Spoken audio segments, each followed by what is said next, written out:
Hello, hello. Welcome to all of our attendees who are slowly rolling in, joining us here at the top of 6 o'clock. Great to see all of you. I want to start by acknowledging that I'm hosting our session today from Mohkinstsis. I respectfully acknowledge that we are coming together from across Alberta on Treaty 6, 7, and 8 territories, the traditional lands of First Nations, Métis, and Inuit people, and for everybody joining us from across Turtle Island. We want to thank you all for taking the time to join us. It's important that we recognize those who have lived on this land before us and learn from them about how we can live as a harmonious community with each other and with the land. Welcome everyone. I'm Jess, pronouns she, her, the program manager at Alberta Music. I'm joined by our communications and membership coordinator, Asma, and our executive director, Carly. Alberta Music is here to support artists and the entire music ecosystem within Alberta. The best way to keep in touch with what's next is on our Instagram at Alberta_music and via our bi-weekly newsletter. If you're signed up, you should have received our newsletter today. So be sure to take a look at that after this.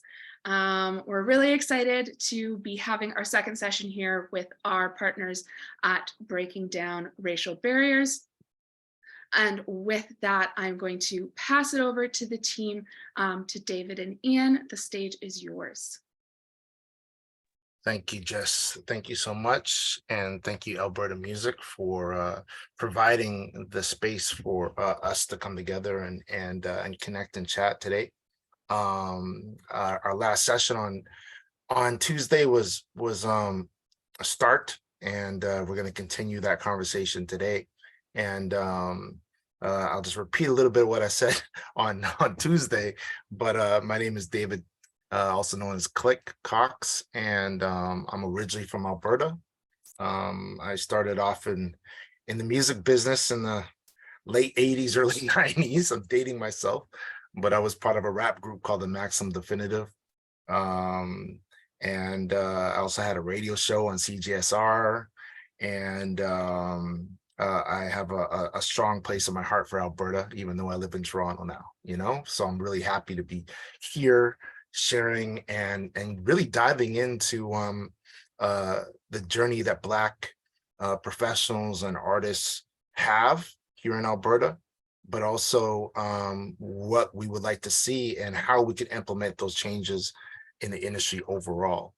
How did we get here? Well, me and my partner, Ian Andre Espinay here, we started Breaking Down Racial Barriers 3 years ago after the murder of George Floyd.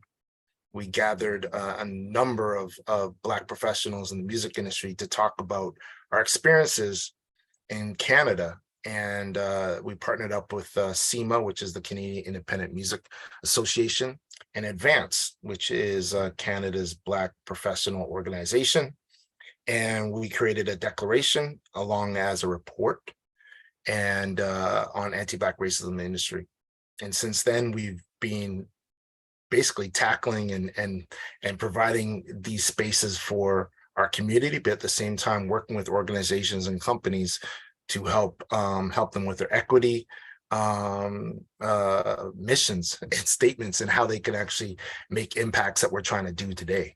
So in a nutshell, please feel free to introduce yourself in the comments. If you have any questions during the session, we'll answer them at the end. Please put them in the Q&A section. That's the best place to do it. And I'm going to pass it off to Ian Andre Espinay. And you'd have to unmute yourself. Yep. Good evening, everyone. I am Ian Andre Espinay. I'm co-founder of Breaking Down Racial Barriers. As per Click, we have been on this journey for just under 3 years. Crazy. Tomorrow is Blackout Tuesday, the day which the music industry put up black squares in support of the eradication of anti-Black racism in the Canadian music industry and in the music industry as a whole and across the board. It brought a lot of light to what we as Black people have known for a long time, but today we are here to speak about anti-Black racism, specifically in the context of the Alberta music industry. We have four incredible professionals who are mainstays of the Alberta music industry with us today. I reemphasize that the BDRB sessions are centered in the voices of Canadian Black music professionals with the purpose of identifying the barriers that we face and creating actionable, measurable equity solutions which can be implemented into policy, both with our partners here at Alberta Music and throughout the ecosystem at large. So with that said, I would like to ask each of our guests to introduce yourselves, the role that you play in the industry, and what roles you've played throughout your journey to Black music professional, either through choice or necessity in your journey. Let's start with Sincere.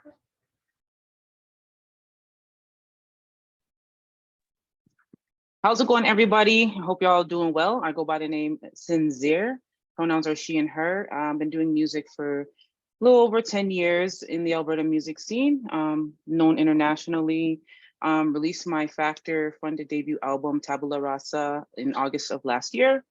Roles in the business, content creator, director, stylist, business owner, and operator of Hers Incorporated. Yeah, an advocate for the people. Thank you. Amazing. Nuella.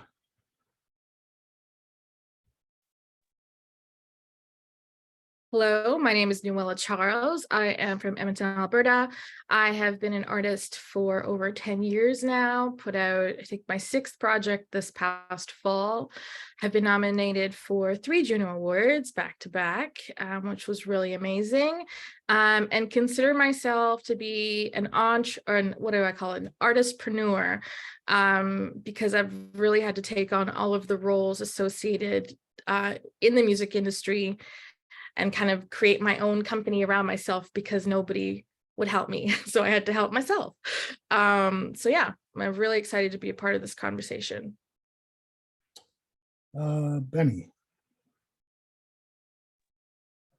What's going on, y'all? Name is Benny J. I was born in Ghana, moved to Canada as a toddler, and been in Calgary for about 17 years now. Began as a b-boy turned MC, where my last rap group and I performed at South by Southwest in about 2016. And at the same time, I built a platform for hip hop culture and R&B, pushing culture within the city of Calgary and some places in Edmonton as well. Building opportunities for artists by platforming them through several showcases, running concerts and events over the past decade plus. Excited for this conversation to talk about how different artists and promoters themselves and other people can be involved in helping us have a little bit of light in this area. Perfect. And finally, Arlo. What's up, everybody? Arlo Maverick here from Edmonton, Alberta, Canada. Hip hop MC, but also my background involves many years at CJSR as a radio host for the show Urban Hang Suite, which Click and I share some of the stomping grounds. Was part of a group called Politics Live for a number of years, which did a lot to put on for the city. We ran an event called Hip Hop for Hunger for a number of years. Adapted into film. I do a lot of youth mentorship, very much about community building. Yeah, and I guess film is also something that I've incorporated into my repertoire. And so, yeah, I'm just here today to have a conversation about building and seeing what we can do. So we have an hour and a half and we're going to delve right in and go straight in. We're not going to do any introductions of what anti-Black racism or prejudice or any of these things are, but I will remind that we are having a conversation specifically about anti-Black racism. And let's start talking about representation. So maybe each of you can, maybe answer a very, very simple question with respect to representation as a whole in the Alberta and associated music and associated creative industries. Is there a lack of representation as a whole from your perspectives as music professionals in the industry? 1, 2, 3, 4. Very, very simple. So, I'm going to ask each of you to speak specifically to representation or the lack thereof in your specific role, as an artist or as a community builder, as a live event producer, etc. What specifically, can you start by telling us how many people you know that are specifically doing what you're doing at a professional level, and we'll start there. I'll throw it to Noella. Well, as an artist in Alberta, when I was starting out, I literally could only count maybe 5 people who were doing what I was doing at a professional level that I was trying to, and because I saw them doing it, and I was like, oh, wow, I can do this. Now I think there's a lot more, which is really encouraging to see. And I think the growth and the openness of the internet actually helped in that, allowing us to discover all of these new artists that are coming up. But it's still like 1 out of every 10 artists, maybe, that I can think of. So it's still, we have a long way to go, I think. Benny. Yeah, I mean, as now in the position of a community builder, event planner, all those things, you definitely have not as many people on this side creating events. You've always had people creating backyard parties, events in that of that nature, 40 people, 100 people in a room. But when you're talking about the scale, 500,000, 10,000 people in a room, now as you get up higher in the chain, there's way less faces that look like mine. So yeah, it's definitely a long time coming to see not only the artists that are on stage being represented, but the people behind the scenes. So we're putting those artists on stage to have more opportunity and representation. I'll throw it to Sincere. Yeah, I'd have to agree with my panel mates here. For me personally, style of music that I make is all centered around Black identity, with the exception, of some feel-good music. But I don't know a lot of artists that exist that are like me on a professional scale. But I do see that the scene here in Calgary is growing exponentially, as well as in Edmonton. Okay. And Arlo, I know you wear a lot of different hats, but maybe you can cover them all. I think the best and most representative hat that I wear is as a grant writer and someone who also sits on different grant juries and is in constant communication with a lot of the grant bodies here in the province. One of the things that you notice as you're assessing a lot of these grants here is that there aren't a lot of people that look like us who are applying, and some of them who are applying don't necessarily have the teams, nor do they have the experience or the knowledge to actually put together a great proposal. And then on the back end of things, the people who are getting funding, like the studios, the musicians, the publicists, so on and so forth, a lot of them don't look like us. So funding, which should be available to everybody, is completely missing our community because of the fact that we don't have enough people with that experience, whether it be artists who are applying or people who are running studios or acting as whatever the case may be. So you mentioned the grant funding bodies and your relative success there. How many people are on the back end of those organizations do you find in the spaces of jurors, or in the spaces of people who are in the position to write the rubrics or determine the criteria by which people are judged, etc.? Not a lot. With a lot of the organizations, they are predominantly white, and that's something that we kind of just accept and understand. But I think that the solution to that is getting more people that look like us onto these juries, getting more people that look like us into these organizations, and developing them professionally so that they can actually contribute to this in a way that helps shift things. Because it's not to say that we lack talent, it's not to say that we are incapable of accessing these grants and doing things like, as we see here, like Noella, as I know, is someone who understands the grant game and has a tremendous amount of success, but we need more success stories like that. The whole fact that Sincere brought up the fact that she got a Factor grant, those aren't easy to come by, right? But when we could start getting more people that actually understand how to put that together, then it makes it easier for us to actually see those success stories. But then also we need to have people who are on these boards and working within the organizations to actually recognize what's there, not just from Toronto, not just from Vancouver, but from our province, Does anybody else want to touch in on what you see as the issues, or you attribute the absence of Black music professionals in your space too. Like obviously we're speaking about representation, but maybe you can speak a little bit deeper about what the barriers are that are blocking Black music professionals from achieving these levels, 5,000-10,000 events or grants or whatever the case may be in your personal experience. I'll jump in. I think a lack of information is like a huge barrier within our community. It's just a lot of brothers and sisters not necessarily having the right knowledge of how to bring these things to life or who to collaborate with, you know, on events like this or of that magnitude. And I think just in regards to like grants, like I think, again, it goes back to information as well, knowing how much detail goes into grant writing and then having the right personnel, like having grant writers that understand the stories we're trying to tell as well, I think is very important. And it's a piece of the puzzle that's missing as well. So it just creates barriers around, you know, someone actually writing grants for us and our music that are representative of the actual sound in our culture. Mm-hmm. So there's a disconnect between the people that are necessarily writing the grants and the culture itself. Yeah, I would definitely say that. I mean, one thing I noticed just for me being an artist myself is like, sometimes we don't necessarily know how to put who we are and our why into, you know, into like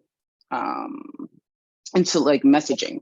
So oftentimes we hire, you know, professionals to help us with these grants, right? But then if it's someone who is a non-Black person and they don't necessarily understand the plight of where we're coming from or the story we're trying to tell, it just kind of makes it more challenging to put together a grant application that's representative of what we're actually the message we're trying to convey or the imagery we're trying to convey as melanated people. Anyone jump in or Noella? Yeah, I think just to point on the grant juries themselves, I've sat on a few, and especially when you get to like the Arts Council level, the jury can be filled with a musician, a theater person, a writer, like a poet. So it's not just music centric. And so like I find myself having to really advocate in those situations for the musicians in the pile because they just might not understand like music in general. And so that's another hurdle that we're trying to get across, let alone Black music or music by Black people, where it's just another thing where it's like, well, we don't know what this is. It looks good, but we don't know how viable it is. So we're just gonna pass. And maybe if there's money left over, we'll fund them. So that's what I've seen kind of firsthand. But I think also when it comes to representation and having industry people of color, I think it's this gate. So even though I think if you get all the education, you get all of the knowledge of how to be an agent or how to be a publisher or record label owner, you're still faced with this barrier of like, well, are they going to let us in or not? You know, are we going to be accepted? Are they going to open their doors and share?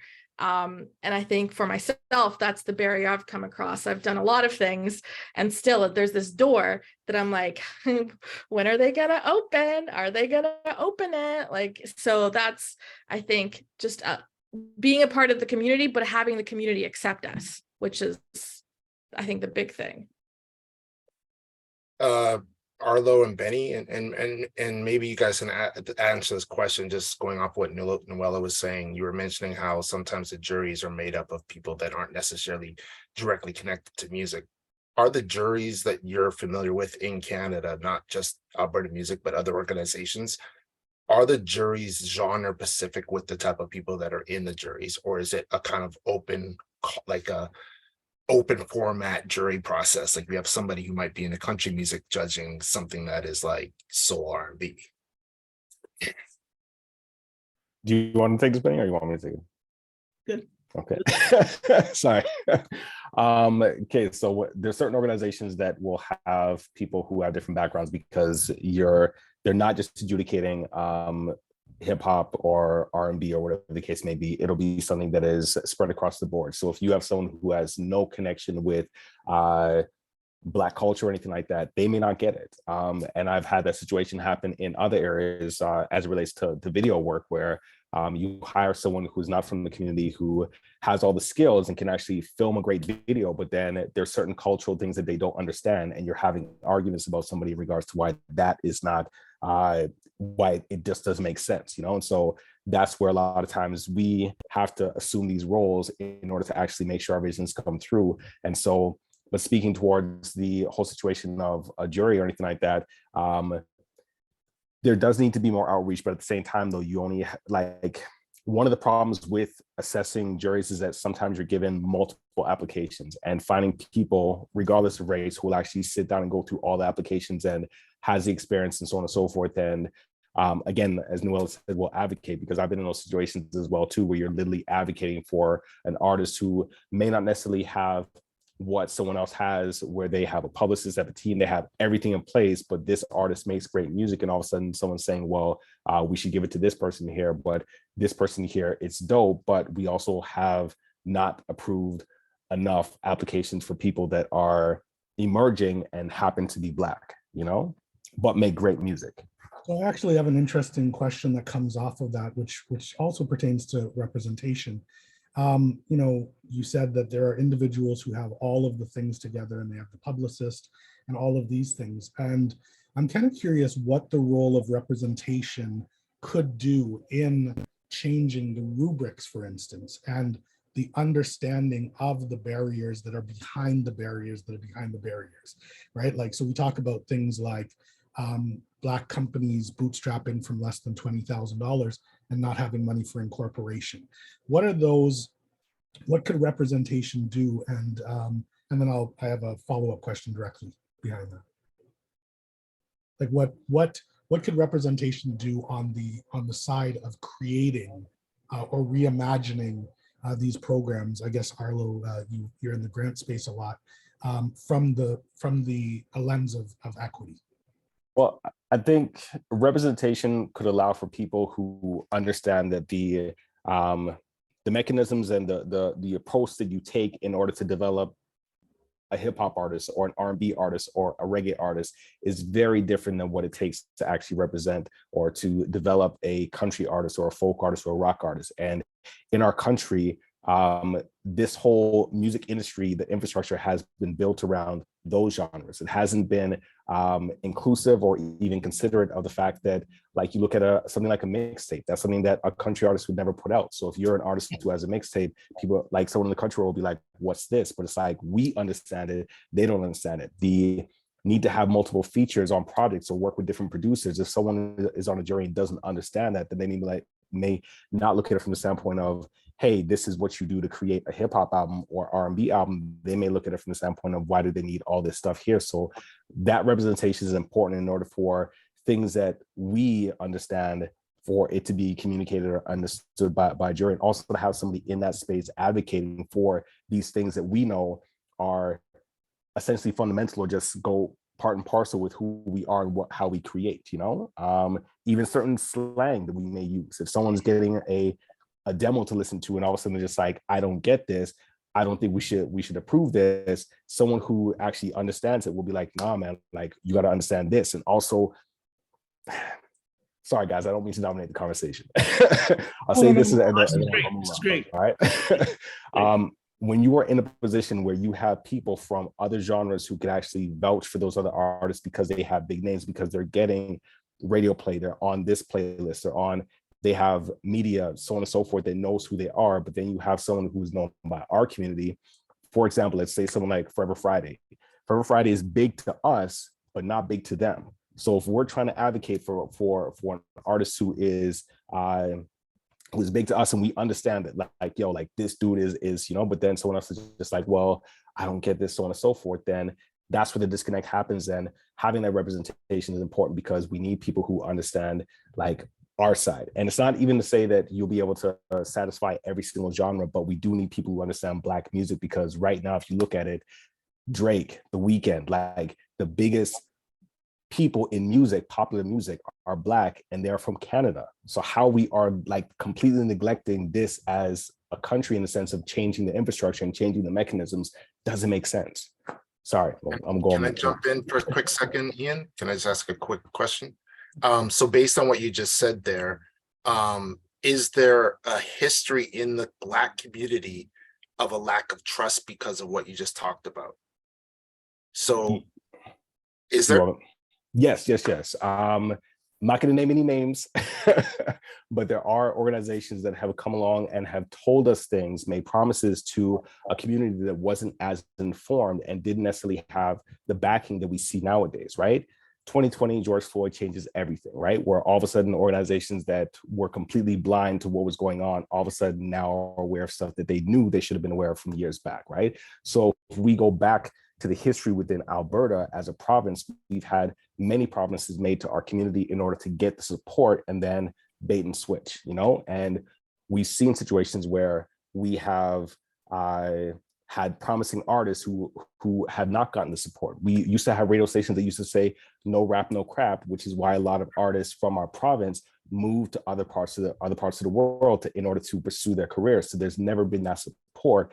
And granted, things are changing, but the change is something where collectively we got to figure out a solution here, right? And representation is a part of that solution. Thank you. You're welcome. So, Sincere, Nuella, everybody actually has alluded to the decolonization of these spaces. I often talk about, the who's your A&R with an electric guitar, right? Like, and the misunderstanding of nuance, like for instance, of the DJ as a part of hip hop culture. You spoke to these things, Arlo. So I mean, I want to get to the things behind the things. What are the causes?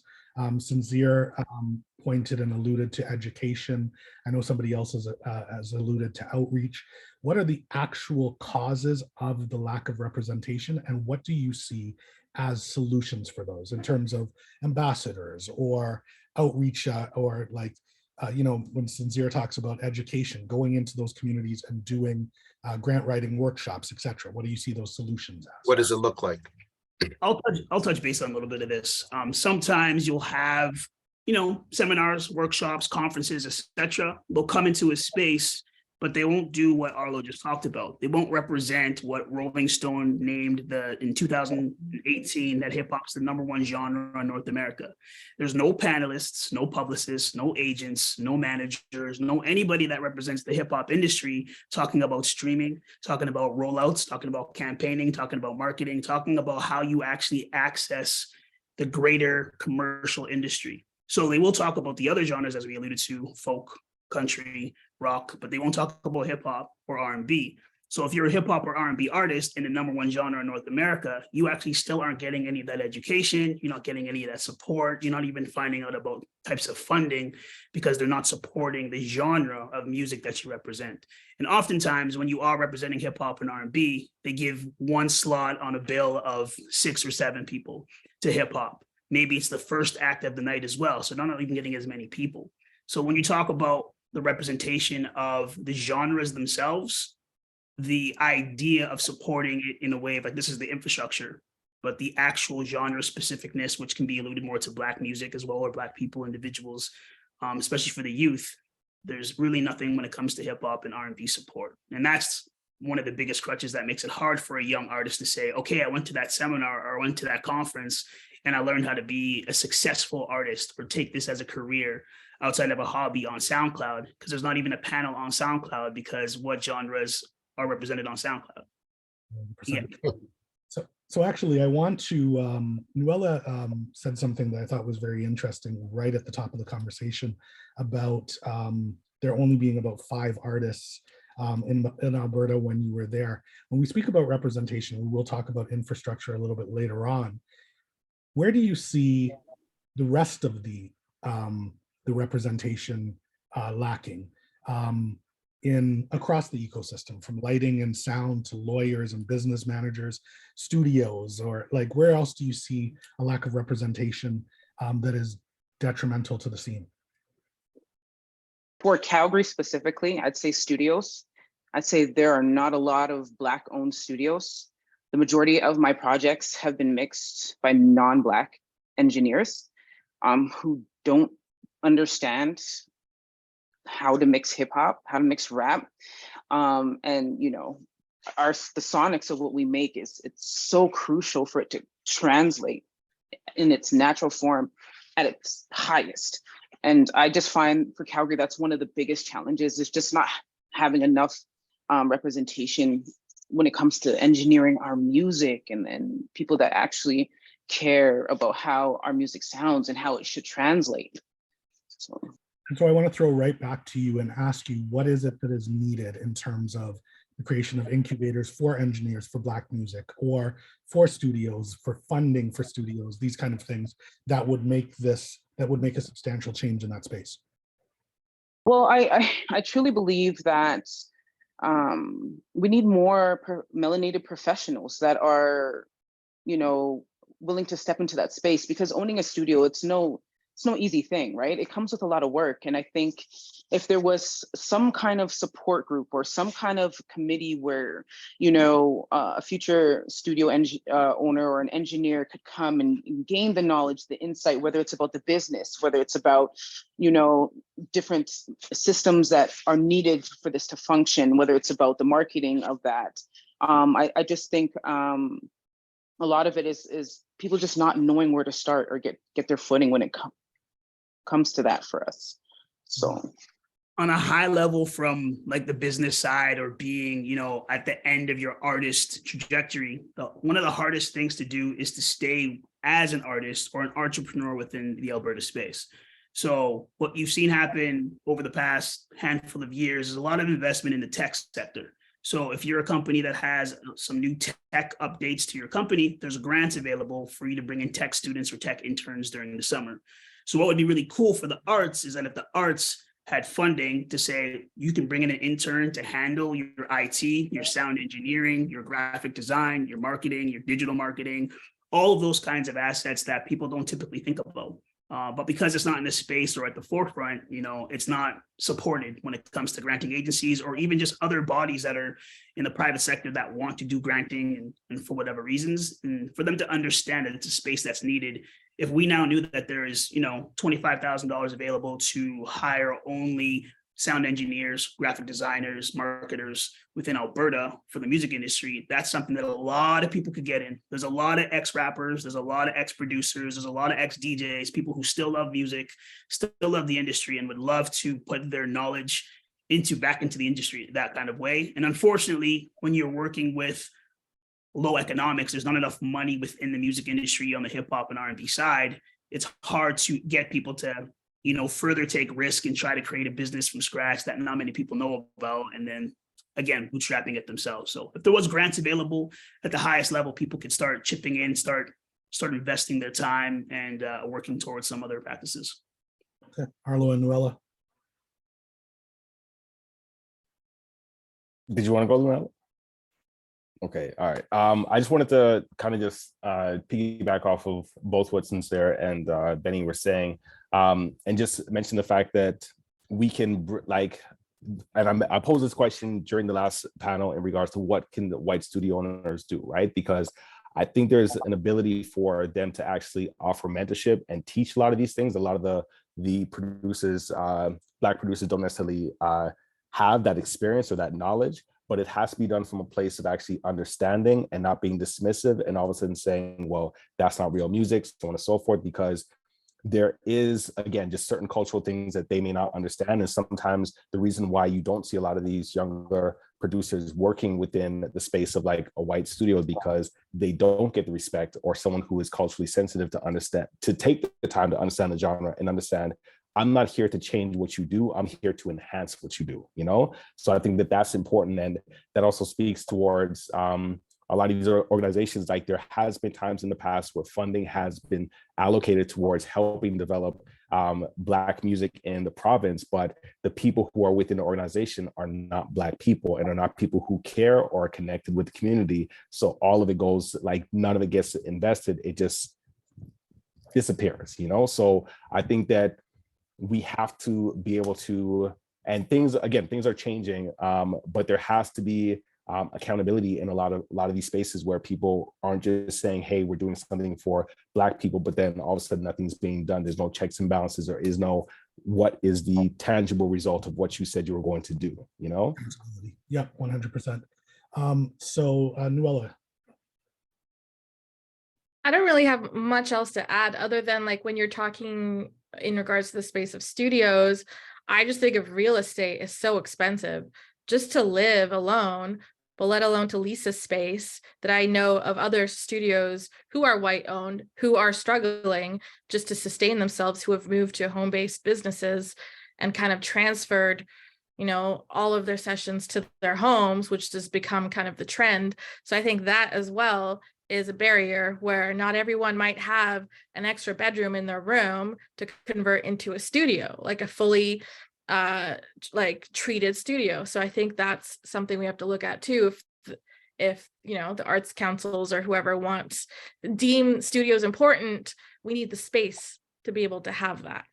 So I'm going to step into another arena, but I actually want to stay on solutions for a second, because what you are speaking to, Nuala, kind of poses a question of work live spaces, or like, you know what I mean, like these kind of solutions. And so I want each of you to give me a solution, if you can, to the biggest issue that you see in the areas that you're in, and what could solve those. Is it siloed funding? Is it accelerator programs like Ontario Creates that particularly develop all of the things infrastructurally that are missing?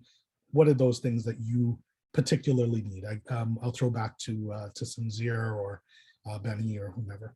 Yeah, I think it's a combination of all of those things. I think it's having the you know, assistance to be able to function at a top level. And I think it's also having the knowledge and the education and the tools behind to help empower us as a community. So.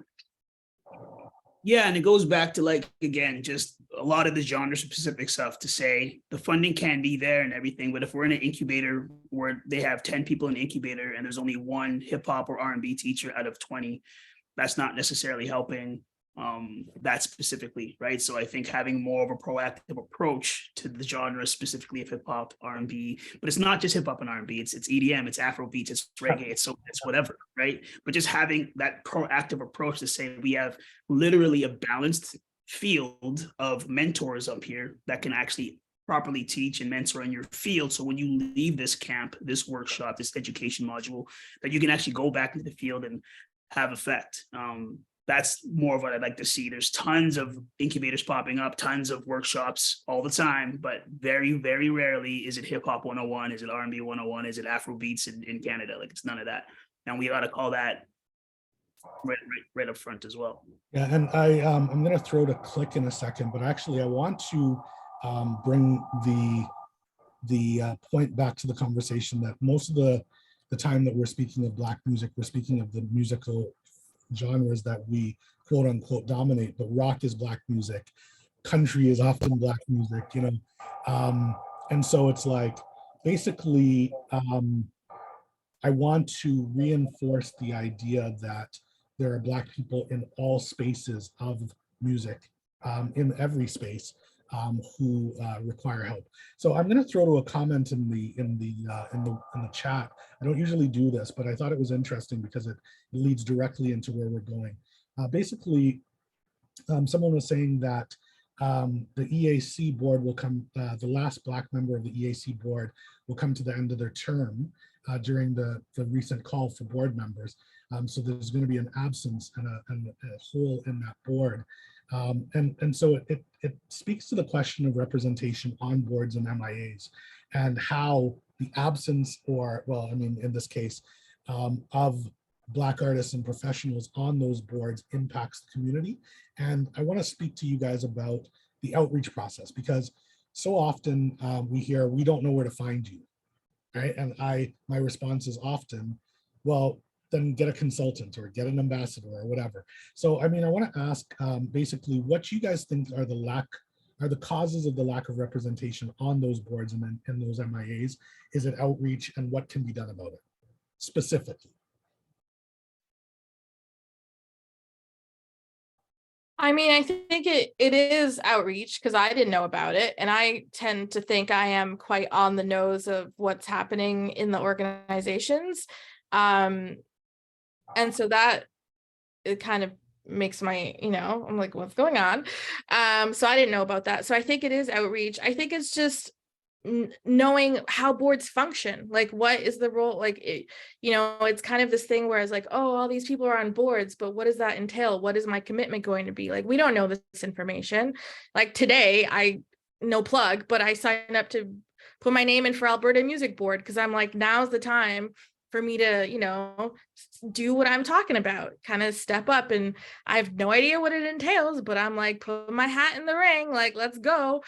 So it's education, it's outreach, it's, feeling like we're welcomed, feeling like there's a spot for us and that when we get there, our voice is going to be heard, I think is really important. I know Arlo's been a part of the board for a long time. And it was always this thing like, wow, like, okay, I can do this, maybe I can do this.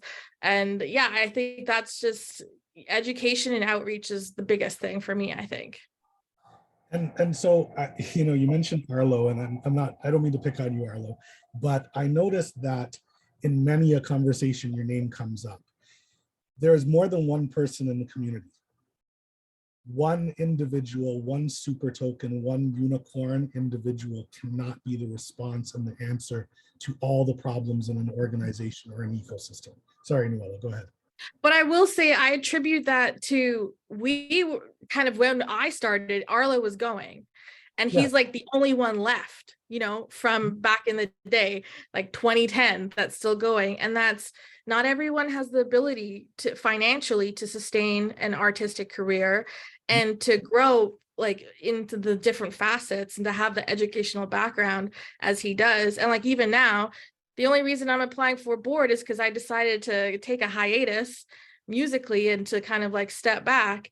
Otherwise, like the last 10 years, you're literally just grinding and going because you have, we have to be 10 times better just to make it a peep. And so there's no time for anything else. And so I think attribute like all to Arlo, but yes, there are many more of us. It's a lot. It's a lot. Yeah, it was sorry. I was just gonna say, just to echo what Ian was saying, and to put it back both in Benny and Arlo's corners, like what can be done to actually change that within the boards and them? Like what are the moves? Benny, why are you pointing at me? I'll go first or next. I think Noel already said it, and you guys already said it. It really is outreach. It's very hard to say, like, closed mouths don't get fed. If we're on the outside and we're just going about our day, and there's a whole board that's creating these things, and no one that looks like us is on those boards, you know what I mean? They have to look at themselves and be like, hey, maybe we should, diversify this room, right? It really has to start there. There's like, we can't be on the outside trying to think of like, where's the directory of all the boards in Alberta and try to bust in the front door. They really have to look at themselves and like, do we have diversity on this board?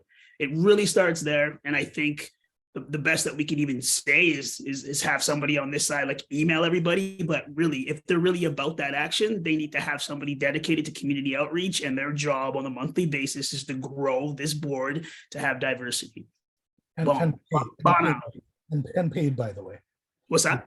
And paid to do it, by the way. Absolutely, 100%. Yeah. We're not easy to deal with sometimes. Like, oh, now you're talking to us. Oh, now you're talking to us. Sincere, I want to touch on, like you said that you got a factor grant, for instance.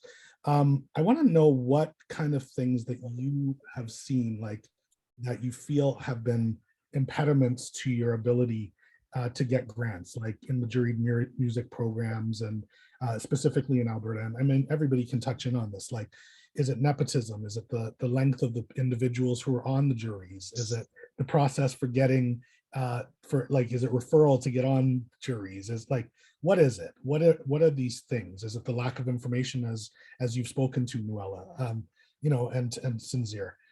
What are these things and what are the solutions? Like, Benny, you said, sorry, I lost my train of thought. Go ahead. So yeah, I think again, it speaks to lack of representation. and also outreach. So it's having people from these organizations step into our world, step into our communities, and familiarize themselves, you know, with what's going on there, what's happening there. And I think for me, for the jury sound recording, it was the first time I applied for it. And I just think the artistic merit portion of it for me, it's just what the idea I had and the story I was telling was so profound because it was the story of the original people of this world. And there had never been a Canadian artist tell it in a fashion such as I did. And so it was kind of hard to deny is how I feel, but I do believe that there was someone on that board that it connected to that looked like me. And so that representation is so key for us. It's having people who understand the stories we're telling and how we're trying to translate them. And then it's also for us as melanated artists, understanding the depth when applying for these grants, understanding how much truly goes into a grant application and showing up in our highest form, you know, so that we are representing whatever genre we're coming in as properly, you understand? And I'd say that there's just not enough of the JSRs that have been awarded to people that look like us. And there's so many talented, yeah, go ahead. Do we need prep lists? Like, do we need checklists that say, okay, get your financials in order, get your incorporation, get your HST number? Arlo, go. Okay, so a lot was said. I want to quickly just talk about the outreach process and then jump onto grants because I think there's a lot that as a community we need to understand. The outreach process, and Click and I have had conversations about this, is not sending out a newsletter and hoping people see it. The outreach process is actually going into communities, calling people, so on and so forth. I've been on the RAP advisory board for a number of years. And that's because Click reached out to me and said, hey, there's not enough representation of applications coming in from Alberta. Can you get on that board? And I got on the board and I've been helping to increase that, right? Same thing with Alberta Music. Like someone personally reached out to me from the organization, Christine Rogerson, and she was just like, hey, Arlo, like, we love what you're doing in the community, because I kept a rapport with them and they're like, we think you'd be great for the board. So it's a matter of people understanding that in order to get people in, you have to go to them and you have to be active, because when they need us for something, whether it's votes or whatever, people are in our communities. But when they want to passively get us, and it's just like, well, I guess they just didn't want to be here, you know? As it relates to grants, I think one of the biggest things that we have to do is, as people who actually are able to access these grants, is to share that information of how we got those grants. One of the things that I'm very big on is actually doing one-on-one mentorship with artists to show them these are the steps you have to take in order to get this funding. This is what you need for everything from a bio to assembling your team to what your marketing plan looks like, so on and so forth, and sharing that information for them to understand, because it is very competitive, right? And are you saying that that should be shared by the individual or shared by the organization providing the funding? I think it should be shared by both. I just think that it's one of those things where the organization should be more active, and the EAC just has something which was really great, where they actually targeted the Black community for an upcoming grant that they have June 15th for anybody who's Edmonton. Make sure you apply. But they held a session in order for people to understand that. I've also held sessions just with a group of artists and actually showing them step by step what they need to do in regards to grants. And there's a project we're working on right now to give people an insight into what it looks like, because grants can be extremely scary, extremely intimidating. Yeah, just intimidating. And it scares off a lot of people, but it's not impossible. And I think that the success that I've had with grants, whether it's writing grants for myself, for Politics Live, for a bunch of different artists, I've had that success. And as I've been in rooms and attended conferences and spoken with people and began to understand, and even being on the part of being a jury member, which you can be with organizations like Alberta Music or with the EAC or with Factor, you begin to understand what components are there. And a lot of it is just more education and development. One of the guys who mentored me when I was younger, Kata Pinnock, was the one who introduced me to the whole idea of grants. And then I had other people throughout my life, whether they were Black or white, seeing the potential in me and teaching me things that I then brought back to the community. And I think that we definitely have to hold these organizations' feet to the fire, but we also have to hold people from our communities' feet to the fire, in the sense of, you had success, bring that back to the community, educate people on how you were able to get over that hurdle, because a lot of times we get that success and we close the doors and we're just like, hey, I'm here, diversity satisfied, and that's not the case. So I want to speak to those 2 points though, because as much as I agree with you, I believe that that is created by the scarcity that is created by the colonial systems in the first place. Because of the fact that there is a scarcity of access to these grants, we hoard them, right? And to your other point, where you share information, the Black community has, like I came up in Each One Teach One under Ebony Rowe and whomever else, but we often have to make a decision between ourselves and community. And I, for instance, send out grants across a WhatsApp list. I don't get paid to do it. However, organizations find money for things that are important, and they are using the words like priority and mandate and these kind of things. And it is essential that if you are using these things and they are priorities and mandates, that you actually do something behind them. And individuals like yourself, those things come at a cost. That opportunity cost is walking, holding hands, or doing whatever these things are that ordinary people do that I don't get to do. Those are the things that you don't get to do when you're doing the work that should be on like automatic, because we are a part of the community and we pay taxes and we have a right to access systems.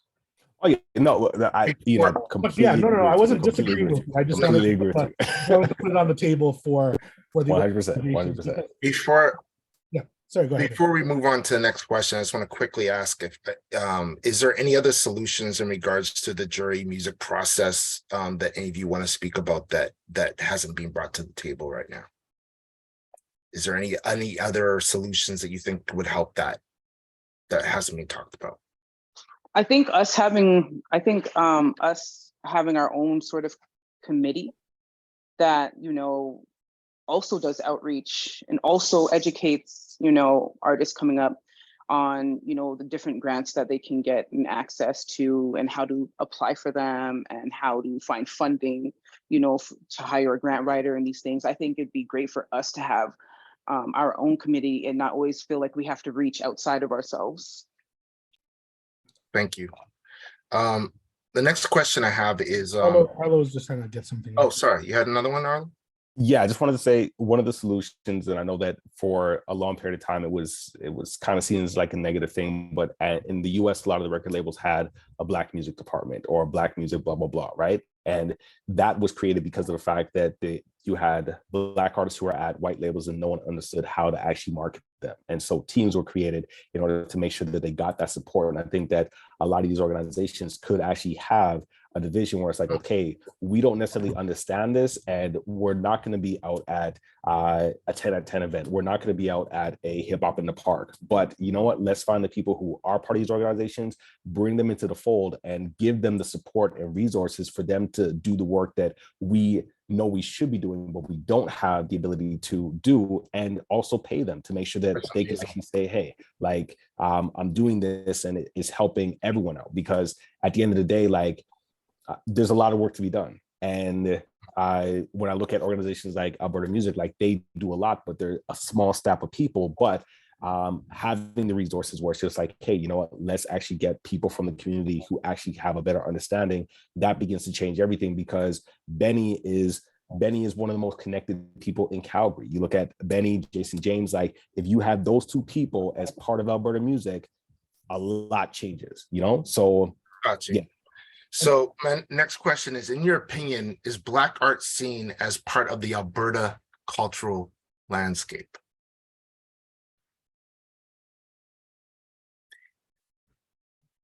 Now I have to say something just to give some context to think about something.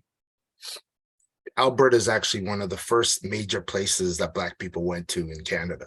There's a rich history of Black Canadians, even before the migration of Caribbeans, Africans. Do you know what I'm saying? So again, let me ask this question. In your opinion, is Black art seen as a part of Alberta's cultural landscape? Not presently. Of course not.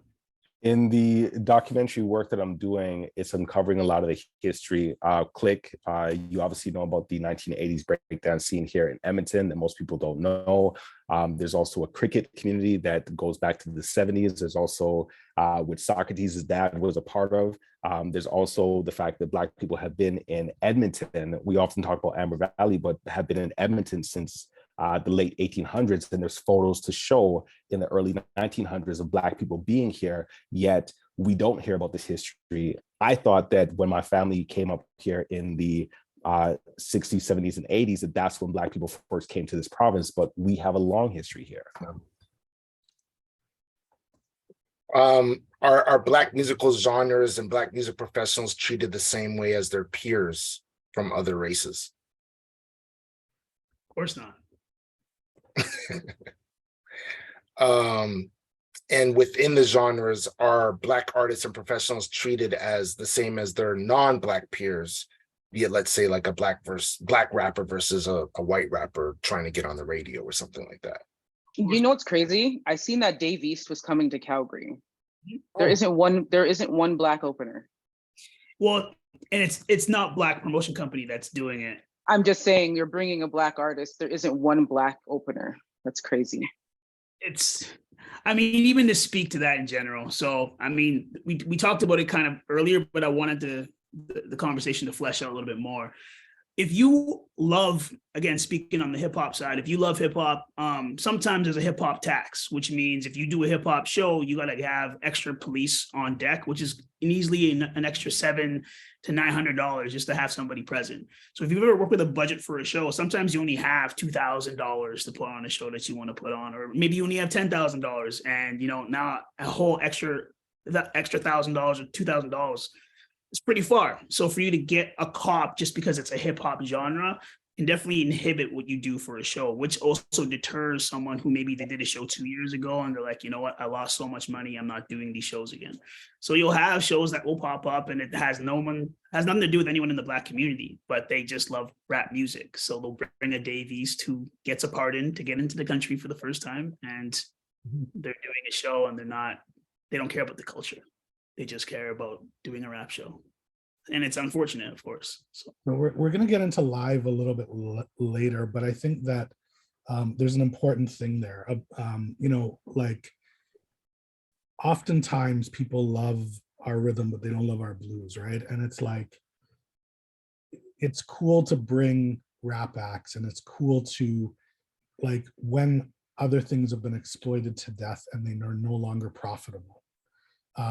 But you know what? Let's back off this right now, and we'll get into it when we get into live.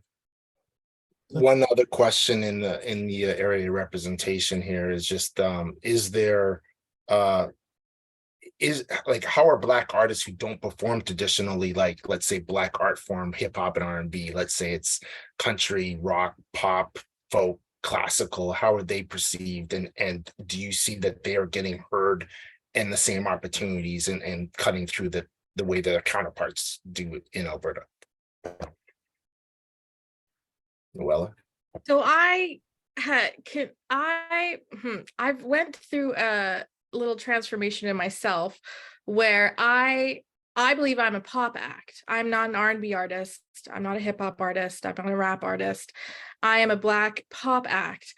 And I can stand there and say that till I'm blue in the face, and people will still categorize me in the R&B category, to the point where I've stopped submitting all of my stuff for the R&B categories for like 6 years now, and specifically put it in pop because that's where I belong. And I remember the first year I did that, I got nothing, no nominations, nothing. And it was just, I had to tell them who I was. And sometimes you just have to keep doing that.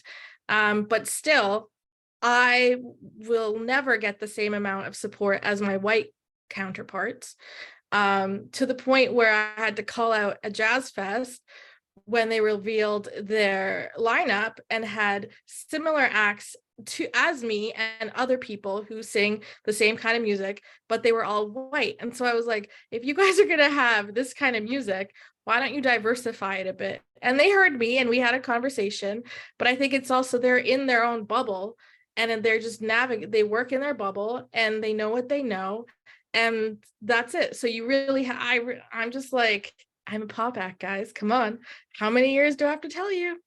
It's an interesting chicken and egg conversation though, because Black artists who are making R&B music are not afforded the same privileges as white acts that are performing. So, you know, and Tank has talked about this, and you know, we can talk about Adele being played on CHFI, but the same record being sung by somebody else. And then on the other side of it is you have an R&B artist and they become a pop artist. Those wins, when those people are performing pure R&B, are not attributed back to R&B. And consequently, they say R&B is not a viable genre to support, et cetera, et cetera. So there's this interesting dichotomy of you can't, like, you keep moving the goalpost so that it's very impossible to win, right? So anyway, Click, do you want to move on? Yeah, like to talk about the economics of anti-Black racism. The economic discrimination is based on economic factors a lot of the time.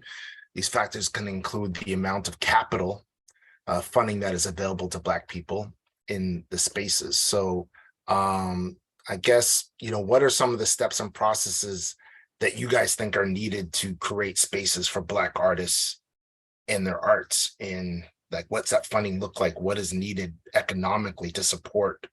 You know, what's the solution? We've kind of talked about some of the issues, but what's the economical landscape look like to support these issues? And are they already available? Like, do you find that there's that funding is available for what you guys are talking about? Does it exist already? Like, yeah. I think it's an opening up the definitions of what can or can't be done.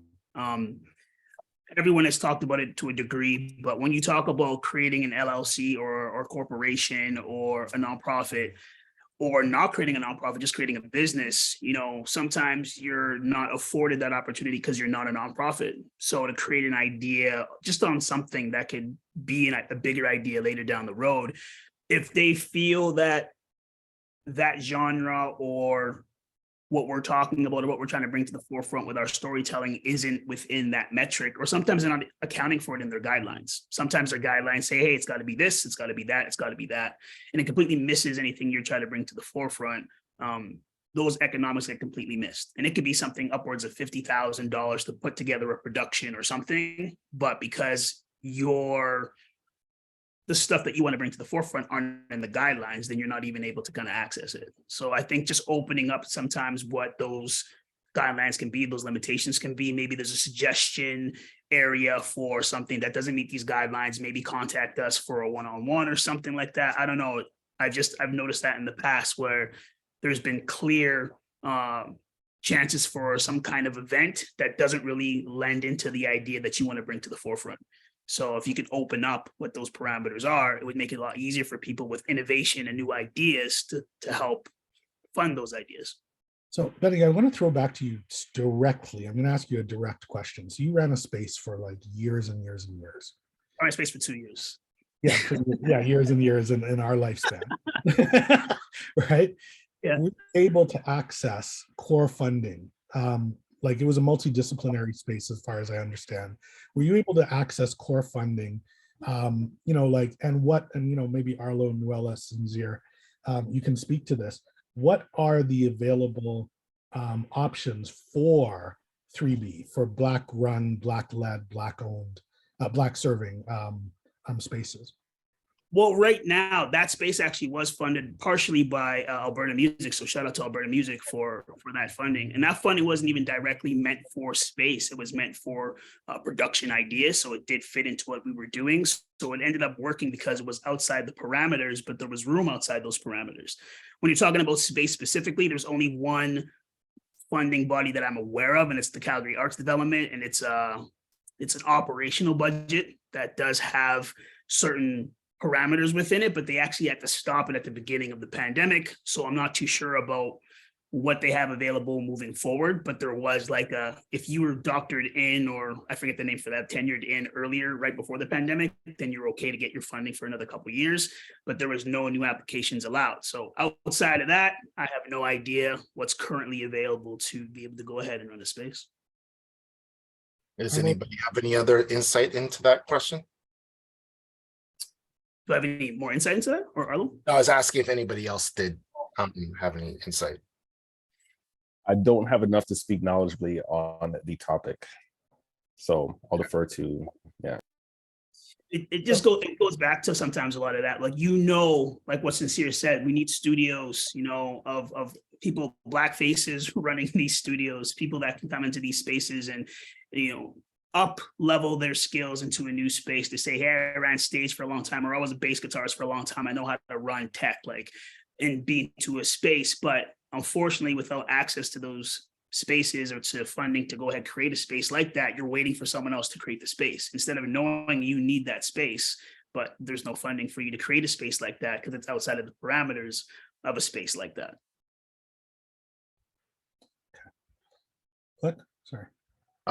What other resources are available or targeted to Nuella? You want to say something real quick? Yeah, just to add, like, I know, because I was looking at this the other day, I know the EAC has an operational fund as well, but for not-for-profits, I believe. And it just makes me wonder, like, as an artist, I'm not in it not for profit. Like, I'm in it to make a living. And as a records studio or label, I would assume we're all in it for profit. And so it kind of excludes us people in a sense, if you can only apply if you're a not-for-profit, which is a whole other conversation. But I think that was something that was really interesting, because I had to create an incorporation to receive a BC grant, and I've been incorporated ever since, and so ineligible for a lot of grants because of that. But you made me sign up to be an incorporated to get the money, but other places won't. So it's just like, now I'm dealing with my personal, Manuela Withridge applications versus my corporate, and it becomes really messy.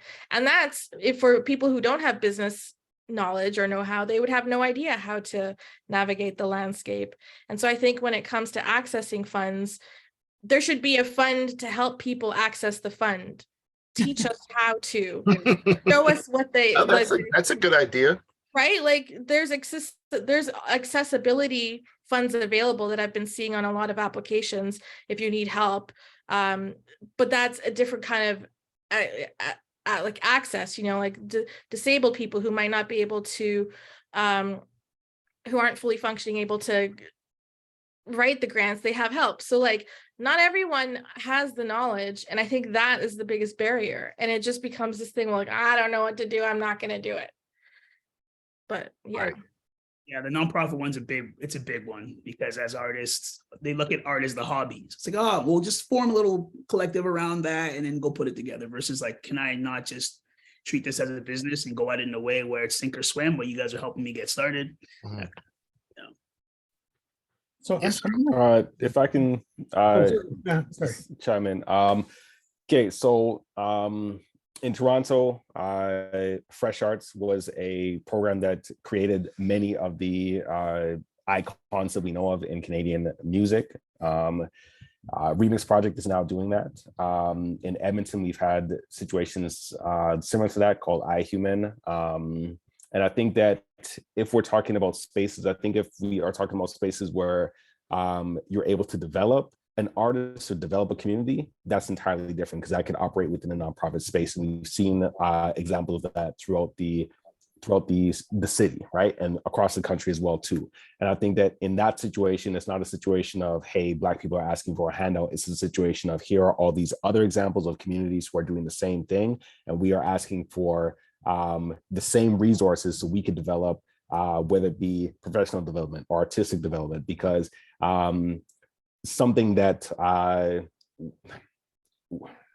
lot of artists don't necessarily understand how to perform or how to showcase, or whatever the case may be. A lot of people don't know how to write a press release. They don't know how to put together a bio. Creating spaces where people could actually learn these well needed resources or tools, whatever, would be beneficial, and we start seeing less of the disparity in a lot of these situations. But that funding has to be available for us to be able to develop the next generation, because you have to start with the young people. You have to start with people who are 14 years old, who are at home making beats on their computer, using Fruity Loops, whatever the case may be, and say, hey, great that you're doing that, but let's bring you into a space where you could actually get mentorship from someone like Nuella, someone like Sincere, someone like Benny, someone like whoever the case may be, for them to get that experience, because that's what 40 did with Remix. That's what all those guys did with Fresh Arts. You're you right. know, You're so right. I think the thing about it is that as we start moving into people who are a little older, then that's where funding can look a little different, because again, as Noella said, you're not trying to do it not for profit, you're trying to make a profit. But as it relates to people who are under the age of, like, let's say 21, provide them with those spaces so that they have a place to record and a place where they can learn how to record. A lot of hip hop artists form really bad habits because they're doing things at home and don't have the guidance of somebody who has more experience than them, who understands the culture, to actually teach them these things, right? And if we could actually get those people working with kids from when the time that they're younger, we will have a whole new crop of artists. Like, yeah, you guys understand. You guys understand. You actually articulated an entire solution there, in as much as maybe these grant programs need to build in resources for mentorship and relationship building and networking, both within and outside of Alberta. And maybe there need to be funds that are allocated to support the development of knowledge and learning, as Sincere is like spoken to throughout the whole thing, capital for Black community organizations specifically, in order to build capacity and create sustainable, like, creative ecosystems over the long term, right? So I think that that's a solution in and of itself, that you guys like all knocked around there.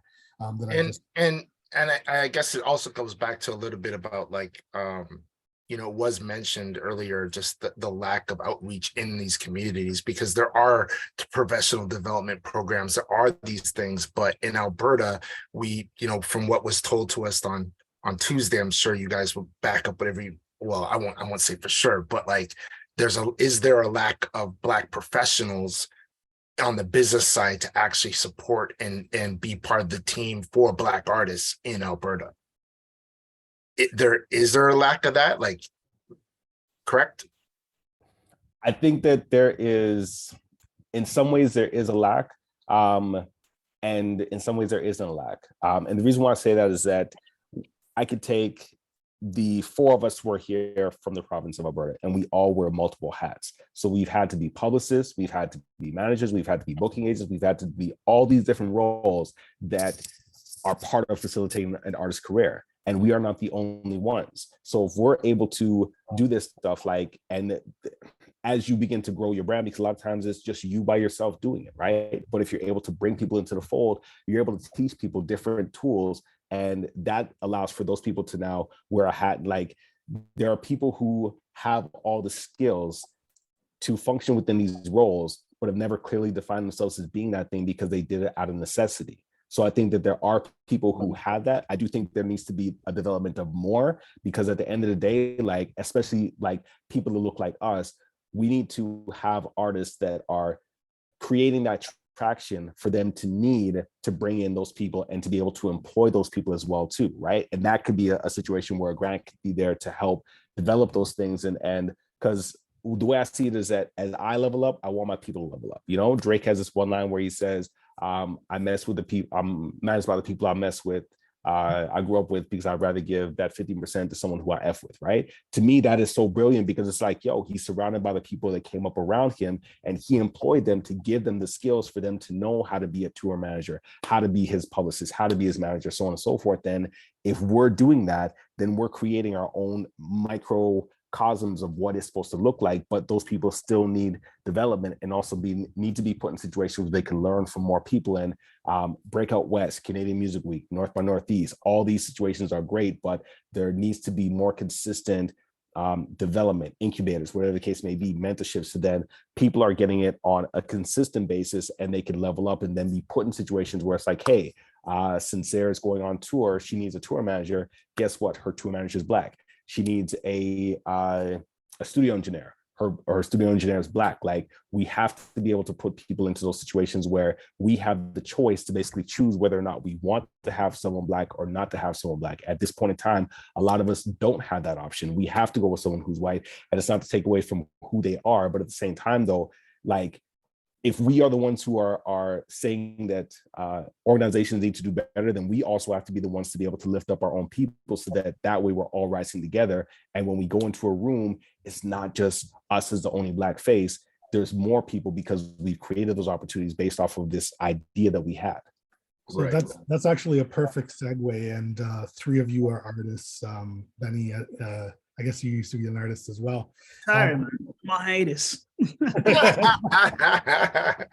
Like, that's actually a great segue, and we'll get into an artist conversation. But let's talk about infrastructure in Alberta. Like, Nuella kind of like, again, I keep throwing to this point about the 5 artists that were there.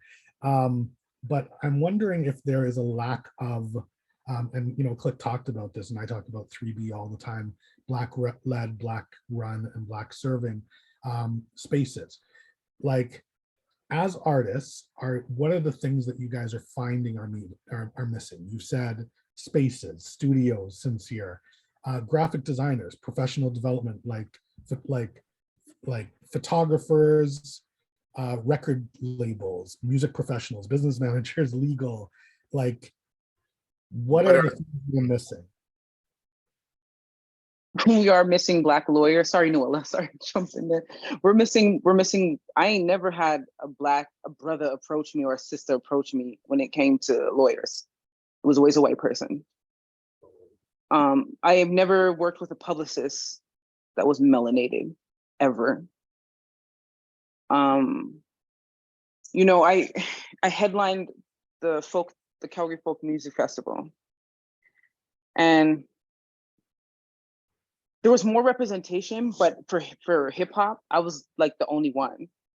And now I'm truly grateful for the opportunity, and I'm also humbled because I was able to create an opportunity for another female melanated hip hop artist named T. Fanny. But it's like, so myself and Click are light skinned. Is there anybody that can light your complexion? Is there, like, we said that there's nobody that can mix, there's no mixing engineers. Are there sound and lighting? Are there, like, no. Like, Arlo, you spoke about yourself being a grant writer. Are there other grant writers? As artists, what are these things that are missing? And what needs to be done in order to develop these things? And since you said the lighting and tech people, right? Are there programs for them? Like, I find that sometimes there's a lot of programs that exist for like an artist to make an album, but if we're trying to build the ecosystem, are there programs to actually help the other areas of the business? Okay, so you want to take that? I was just adding, like, not that I know of, and obviously just running different events and productions, like, there's only 2 other Black folks that I know of, actually 3. And they run multiple sound, lighting, and tech, and they wear 17 other hats as well, just because they're thrown into the fire. So I know a lot more people would want to be interested or involved, obviously, because if you're a musician, sometimes what you do is, you want to graduate to other areas. Maybe you're not on stage anymore, but you want to help out with the production, but maybe they aren't aware of some training. That would be really helpful, I think, making that aware that there's these things available for training, and it's a good start. So, sorry, Arlo, I'm just super quick point. Yeah, go ahead. Race-based data, continue. Okay, we're speaking of which, David Shepard is someone who you guys need to connect with in regards to that, because he's pushing for that. But as it relates to Black people in some of these spaces, whether it be studios, so on and so forth, I think we're fortunate in Edmonton that we have a lot more than what Calgary appears to have. There are producers like Aristotle Elise Kanga, who runs his own studio and mixes, does all of that. Cameron Brown, Enoch Addy, Kaz Mega.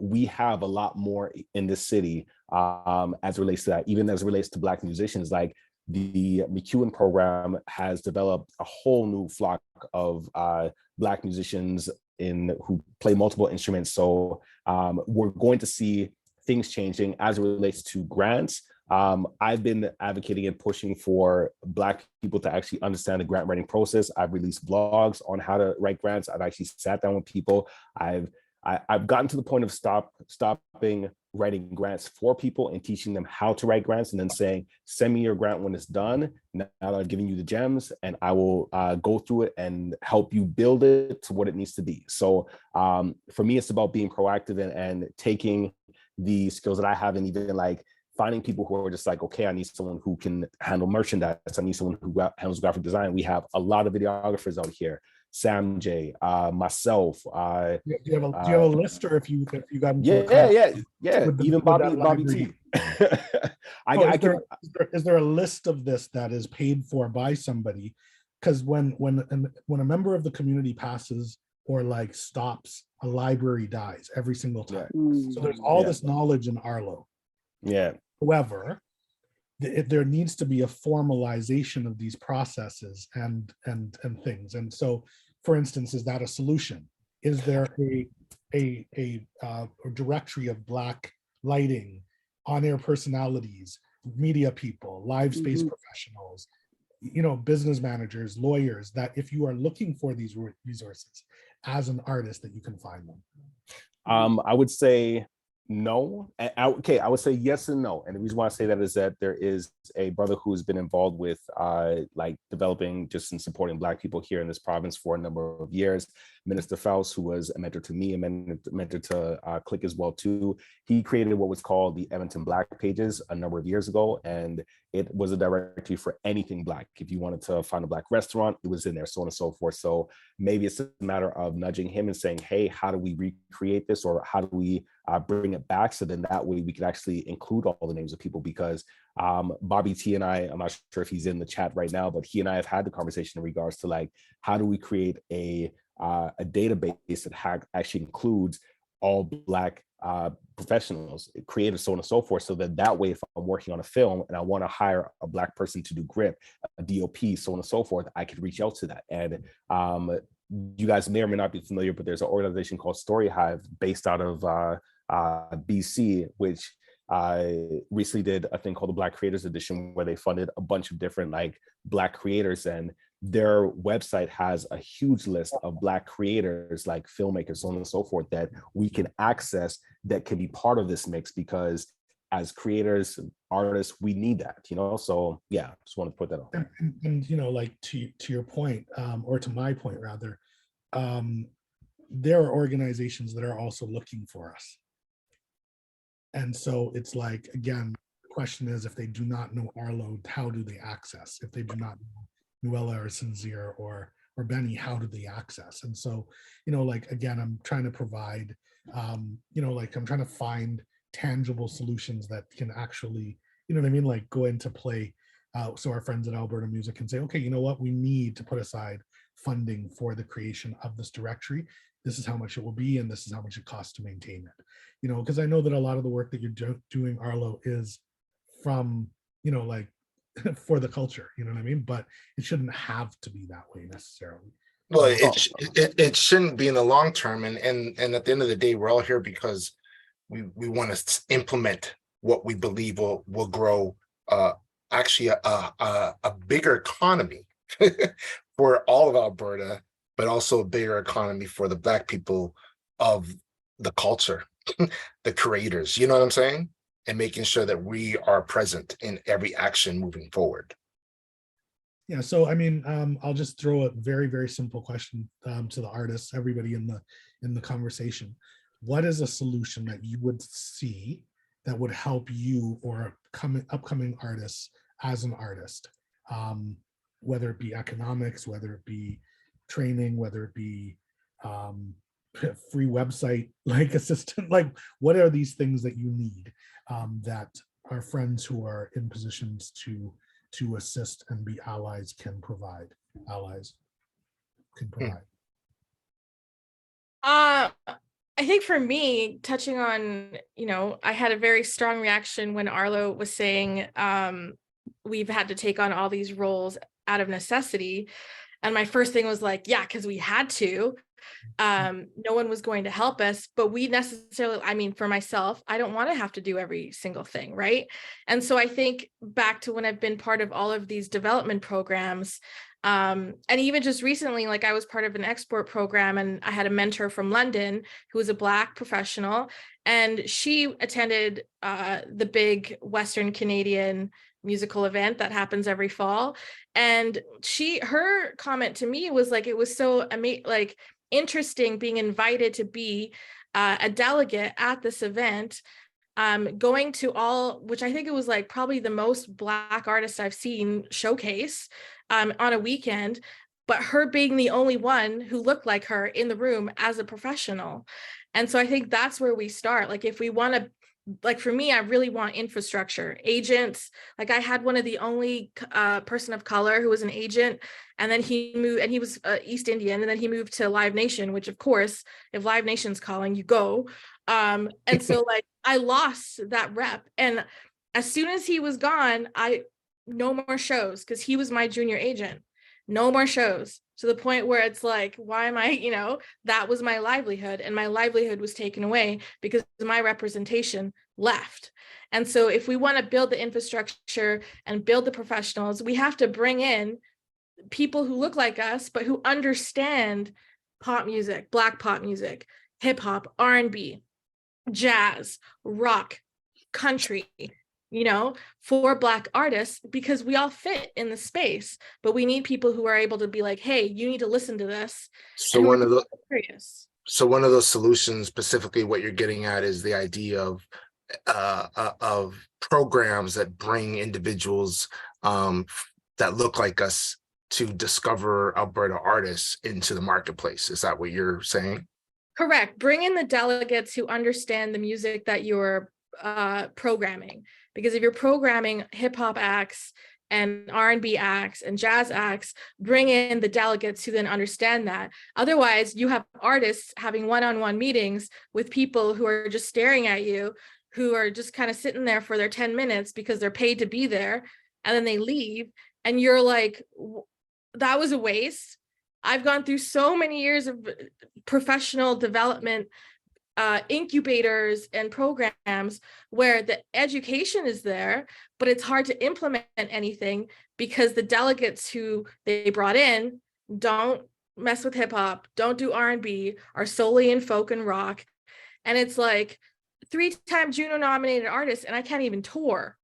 So it's like, we need to build the infrastructure, but that's bringing in people who look like us so that young up and coming business students or whoever in McEwen be like, wow, you can be a Black agent, you can be a publisher, you can be an accountant, you could be an accountant. And and it's like the whole thing on like TV, you see the actors and they're like, I never saw anyone like me on TV until I became that for other people. It's the same in the industry. We need to build up programs to facilitate, but then also have just, yeah, I'm rambling, but that's kind of, you understand what I'm saying, Girl, keep going. But it's just like, as well. you get to a point where it's like, the ceiling is there because there's no one on the other side to open the door and be like, hey, I see you. Noella, just we have like 3 major topics to get through still. So I want to throw to Sinzir quickly. Barriers that you've faced as an artist and things that you see as solutions before we move into the live space, and then finally succession and retention. Yeah, some of the barriers I faced is being one of the few Black female rappers in a very kind of niche space. And I did artist development. I won't name the studio, but I did artist development for a couple of years on my journey. And during my time, I produced so much music, so much wonderful music. And, and by the time I got to the end of the program and the people who own that studio see my potential, they held my music hostage and essentially my identity up until that point hostage, right? And these were people who were, they were non-Black people. There were people who didn't necessarily care about what it is I was trying to say or how important this message was to me, who didn't necessarily champion the vision that I had for where I wanted my brand to go. And though I gained a lot of knowledge, which I'm grateful for, I gained a lot of knowledge there. And I think every artist should, go through a program of artist development to help hone their skills. It really was challenging. It hurt my confidence. So one of the things I'll say is just one of the biggest challenges for me was not having the support within my community that I needed to really grow and become, who it is I am today, I'd say. Yeah, perfect. But did that support, when you say support from the community, is that because you felt like the community didn't have the tools and the knowledge from the people that were around you to help facilitate what you were looking for? Yeah, I definitely think that. I think it's just people weren't necessarily in positions of power to, create that platform, for any artist, not just myself. So yeah, I would definitely say that.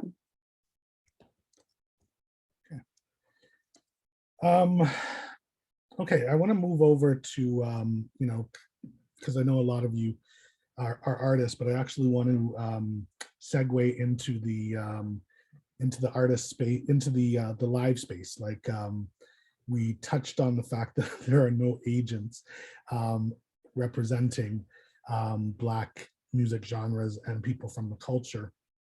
Benny, maybe you could speak to like your experience as a live event producer and the barriers that you face in terms of license restrictions. I think you said something about policing earlier and over policing, prejudice and racism based on the genres of music that you do and the perceptions of the audience, or like the issues that you faced as a live event producer and some solutions that you see that that could be systemic from grant funders and organizations, and even the city and the province. Well, I think like to understand even how I got into the live space, it's because I was an artist in Alberta doing hip hop and no one was there to platform the stuff that I was creating, right? So instead of waiting around to get booked for a 10-minute slot one time a year in the summer, I decided to create a platform that would say, here is Black music, here's hip hop, R&B, Afro beats, reggae, soca, and here is a room that is positive, that puts economics back into the city, that creates a safe space, it creates entertainment, it highlights arts and culture. That's why I did it as an artist at the same time, to say a high tide rises all boats, right? So it's not about me being the best artist and then going off. It's about me saying, how can I create an arena for all of these artists to meet each other, to have discussions, build a fan base, and at the same time, put the city on blast and build a community, right? You're pushing culture. And sometimes when people don't see these things, they have no idea how to access them or understand why they'd want it there in the first place.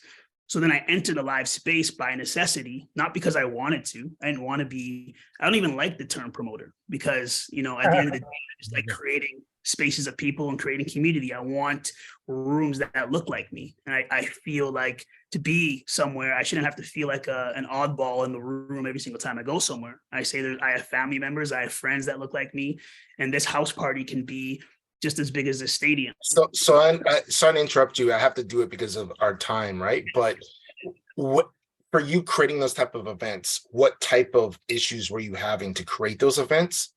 Like, were there any sort of barriers that were put in front of you to getting those, to doing what you're talking about?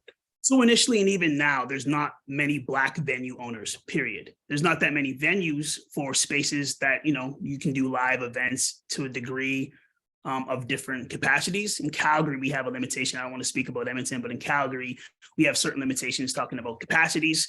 And then if you're trying to grow what that idea may be, sometimes you have to start in spaces where you need to bring in your own insurance. Sometimes your insurance is twice, if not 3 times as much if you put in that you're doing hip hop or R&B in a space, which can also be a barrier to people. If you don't have a non-for-profit registered, you can't maybe start or do your event of a genre that doesn't even exist yet. So for Afro beats now, how it's getting so much popularity in North America, you might still have issue even putting that in the forefront, even though it's completely positive music. Some of the other barriers, again, are just when you don't have venue owners that look like you, it's very hard for them to believe that your genre or what you're representing would be good for their aesthetic or for their look or for what they want to have at their venue. So there was definitely limitations when it comes to what kind of venues there was, what they wanted to see inside their venues, insurance, having to call what we used to call the hip hop police. So you'd have to have people would come to your hip hop event just to make sure that it was all good. Sometimes it's the gang patrol. They'll walk through just to see, make sure that there's no ruckus going on. And again, sometimes you have to pay for your own patrolling police officer to be on site, which could be anywhere from $700 to $1,000 just for them to be on after their hours, just to be at your hip hop function. So almost, would you say that like the funding is there funding made available to promoters, festivals in Alberta to hold events? There is for festivals at the higher degree, for sure. Oh yeah. Right. So if there was a Black individual to hold an event, the chances of their event might be even more higher than their counterparts because of the genre and the stereotypes put around that, correct? Yeah, and I do want to speak that we do have like a long-standing Caribbean festival here. We have a long-standing African festival here. There is festivals that do speak to diasporas, but when you speak genre specific, there are challenges at times to bring in some of those other kind of mainstream artists, if you will. Yeah. Can I ask an indirect, direct question? And I said no name calling, but can I ask, because I'm actually just curious about the big elephant in the room, like the biggest space in which artists have an opportunity to perform in the province? Does anybody want to say anything? What event might that be? I don't What's know. the biggest festival in Alberta? Sincere, you want to hit that one? Nobody wants to touch it. Okay, we'll leave it alone. I mean, you're speaking about the Calgary Stampede, so I mean, yeah. So I'm just asking, what is the opportunity and the availability of opportunity for Black artists of all genres in that space?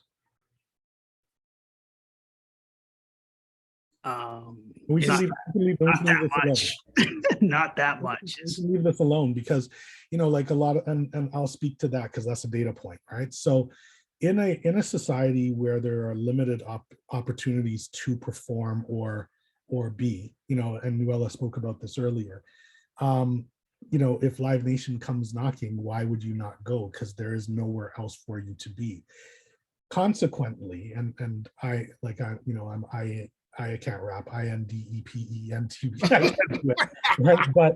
But I can speak from a space where I say, unfortunately, Black voices are often muted and are not able to speak on these things because there are potential repercussions from speaking about the issues that are in certain spaces. And that is a problem. That is problematic. That is gaslightish and problematic at the lowest level. So, I mean, we'll just leave that alone. But Nuella, sorry. I will say I am playing this year at that event. However, I have noticed, as Maureen mentioned in the chat, a lot of the other acts, so I'm on a Saturday, and when you look at the acts that day, it seems to be predominantly Black artists, but I am the only one from Alberta. And my slot is 1 o'clock in the afternoon, right? There's one before me from Toronto, then there's me, and then the rest of the day is all American-based artists that they're bringing in. And so it's okay, you're creating this space, you're giving us a day, but then it's still, you're bringing in American acts, which is fine, but why not try to pull more from the community that you're running your event in? Do you guys see this working? This anomaly that we're talking, not anomaly. This what we're seeing right now with mentioning Calgary Stampede, is that just Calgary Stampede, or do you see this at all festivals in Alberta? Is this a scenario that's happening across the board? I mean, it's across the board. Sincere alluded to it earlier about independent promoters bringing in a rap act and not having any Black openers on that bill.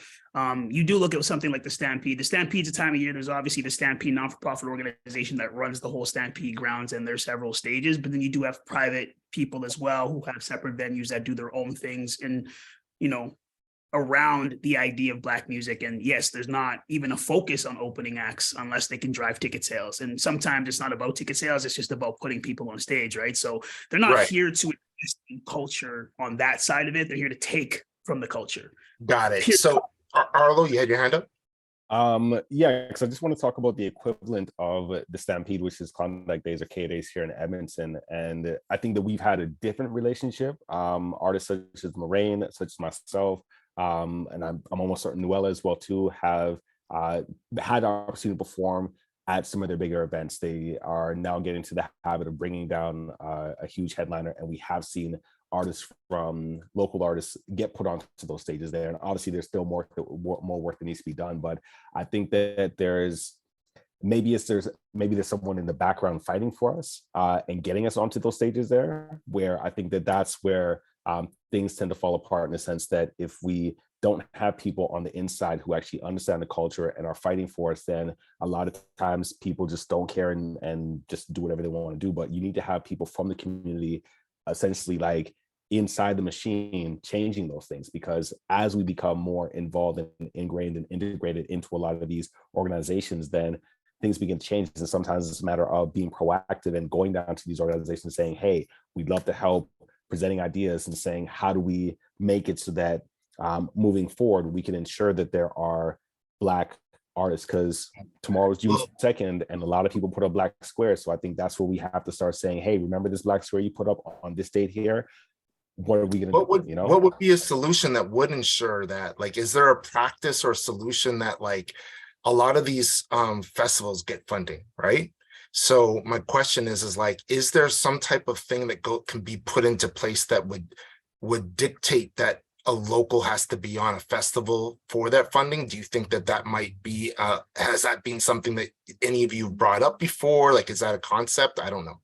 For the Stampede specifically, that would be an amazing idea to kind of implement, to say for the Coke stage and the other two stages that, you know, here is specific funding set aside for opening acts, Black music, Black artists specifically, and get these guys on the bill at a decent time of day. Even if you want to cut that out and say just they can be on a bill, whether it's at noon or not, but putting them on the bill, that would help take care of also the opportunity that when you're performing, you're not getting $100 honorarium, that you're actually getting the budget to put together your band and get up there and actually perform and do what you want to do, and take 0.00001% of all the funding that's coming through those gates, right? So that would be amazing to have that kind of, like, you know, artistic funding and gumption in the actual economics of the whole thing as they're taking from, you know, hip hop culture in the first place.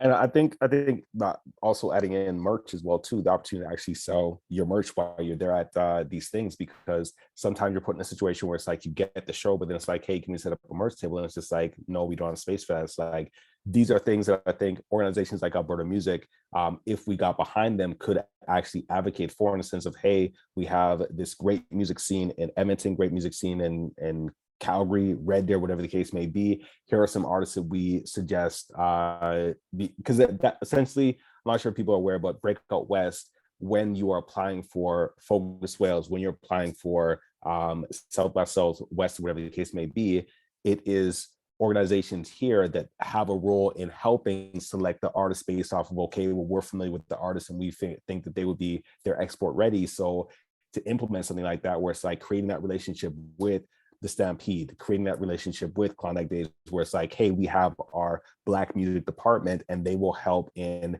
curating an event. Moraine, perfect example, when Junos came here, they curated a third-party showcase, which allowed them to showcase some of the artists that were here. Betty J and Ten did the same thing. So I think that it's a matter of us understanding what things can be done, and then working with the organizations who have that cachet, who have that clout, or have that leverage to help us get to where we need to be. Got it. So there's a national organization in advance. Is there a local organization at all? And could funding sincere? Right. So funding could definitely help. If listen, people need to be paid for their time. That's just the reality of life. So give people a reason to show up, they'll show up. Perfect. Click. Oh, sorry, Nuella. Sorry. But I think it comes down to like everyone in this country, if you're an arts organization, gets funding.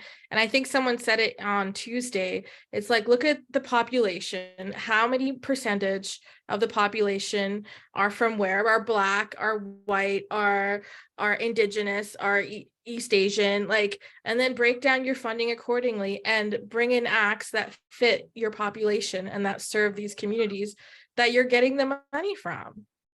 So I never love to disagree. Sorry, Arlo, I'm gonna say No worries. I never ever like to disagree with a Black woman, but I am gonna say this. The population, the way that the stats have been compiled has been used against us for time.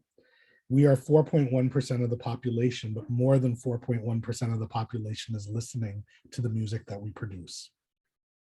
That is often used. Okay, 4.1, we're going to put 4.1% of the population on stage. We're going to, with 4.1% of the population, we're going to play that percentage of music, etc. But it's not 4.1% of, like to Arlo's point, that's listening to Drake and The Weeknd and Justin Bieber, who's doing Black music, and Jesse Reyes and whomever else across the board. So it's not that I want to disagree with you, but I think it's actually beyond the population. Start at that thing. That's your low point and move up from there. Sorry.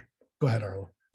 I just want to play devil's advocate in a way, in the sense of saying that I do understand that if you are a private company running something and you see it as, hey, I'm in business to make money, so on and so forth, like I need to be able to generate a profit, get that, right? However, we do have a situation where like the familiarity, the awareness, so on and so forth, plays a big role in who you can select and who you can't select to actually perform, right?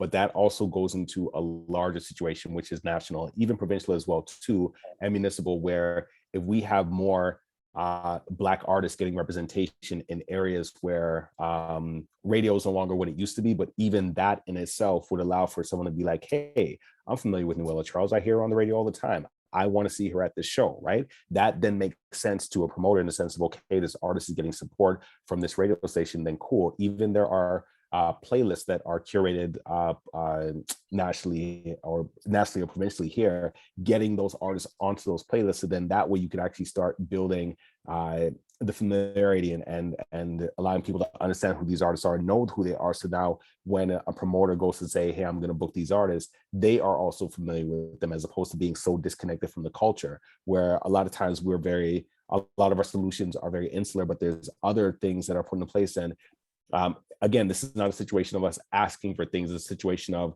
the CRTC has mandates for CanCon, and often as Black people, we are left out of the conversation as it relates to CanCon. But our white counterparts, Nickelback, Justin Bieber, Jesse Reyes, whoever the case They've all may be, benefited from it. Yeah. exactly. Where so that kind of is added to the next thing, and I don't want us to spend time. I just would like to hear quick little answers on this, and then I'm going to have Ian jump into succession and retention. But the last little question around live real quick is, are any of you familiar with inclusion writers as in the live space? Are you Noella? Yeah, like having it on your writer, that saying that they must Like, have a certain. do you think that something like that would even work in Alberta, in the sense of, like, on your writer, a way of lifting the next person up underneath you is saying, hey, if you're going to book me on a show, you have to also book another artist. You have to book Arlo, or you have to book Moraine, or you have to book Sincere. Like, it's like helping one another to actually get on. Those exist, but sometimes they're very touchy, because putting it on the writer could also maybe hurt somebody from even wanting to book you. Yeah. That part. Can I speak on that real quickly? Noella, I think you mentioned that all organizations have arts funding, but again, I've run organizations that aren't non-for-profits. So you're just creating an event and you're trying to put artists in a position to be successful. and you can't sometimes go through all the red tape, so you don't have that funding, right? So now if an artist comes up to you and they're just like, hey, here's my stipulation, it's not about saying it's not a good idea, but there is going to be that like pushback from like, hey man, I'm booking a show in 3 days, I'm going to go with someone who doesn't have this red tape here. But I do think it's a good idea that we can maybe even put there to start the conversation with any promoter, with any organization, because now you're starting to roll into like, maybe they'll check themselves on some like, yeah, I only had one Black person on here, but maybe let me put maybe 2 on, just even if this doesn't work out, maybe they'll check themselves and reprogram their show just based on you giving them a 1-2 on that and checking them on that. So earlier in the conversation, I went like this when I said allies. This is where counterparts and other musicians come into play. Like Arlo, you spoke about studios. This is where your peers that love Black music and to eat patia and to use, Jamaican word and to like dance and do thread the needle or the WAP or whatever the dance is today, right? Whatever it is. Like, this is where other people come into play, right? To say, like, this is how we have historically as Black people advanced, right?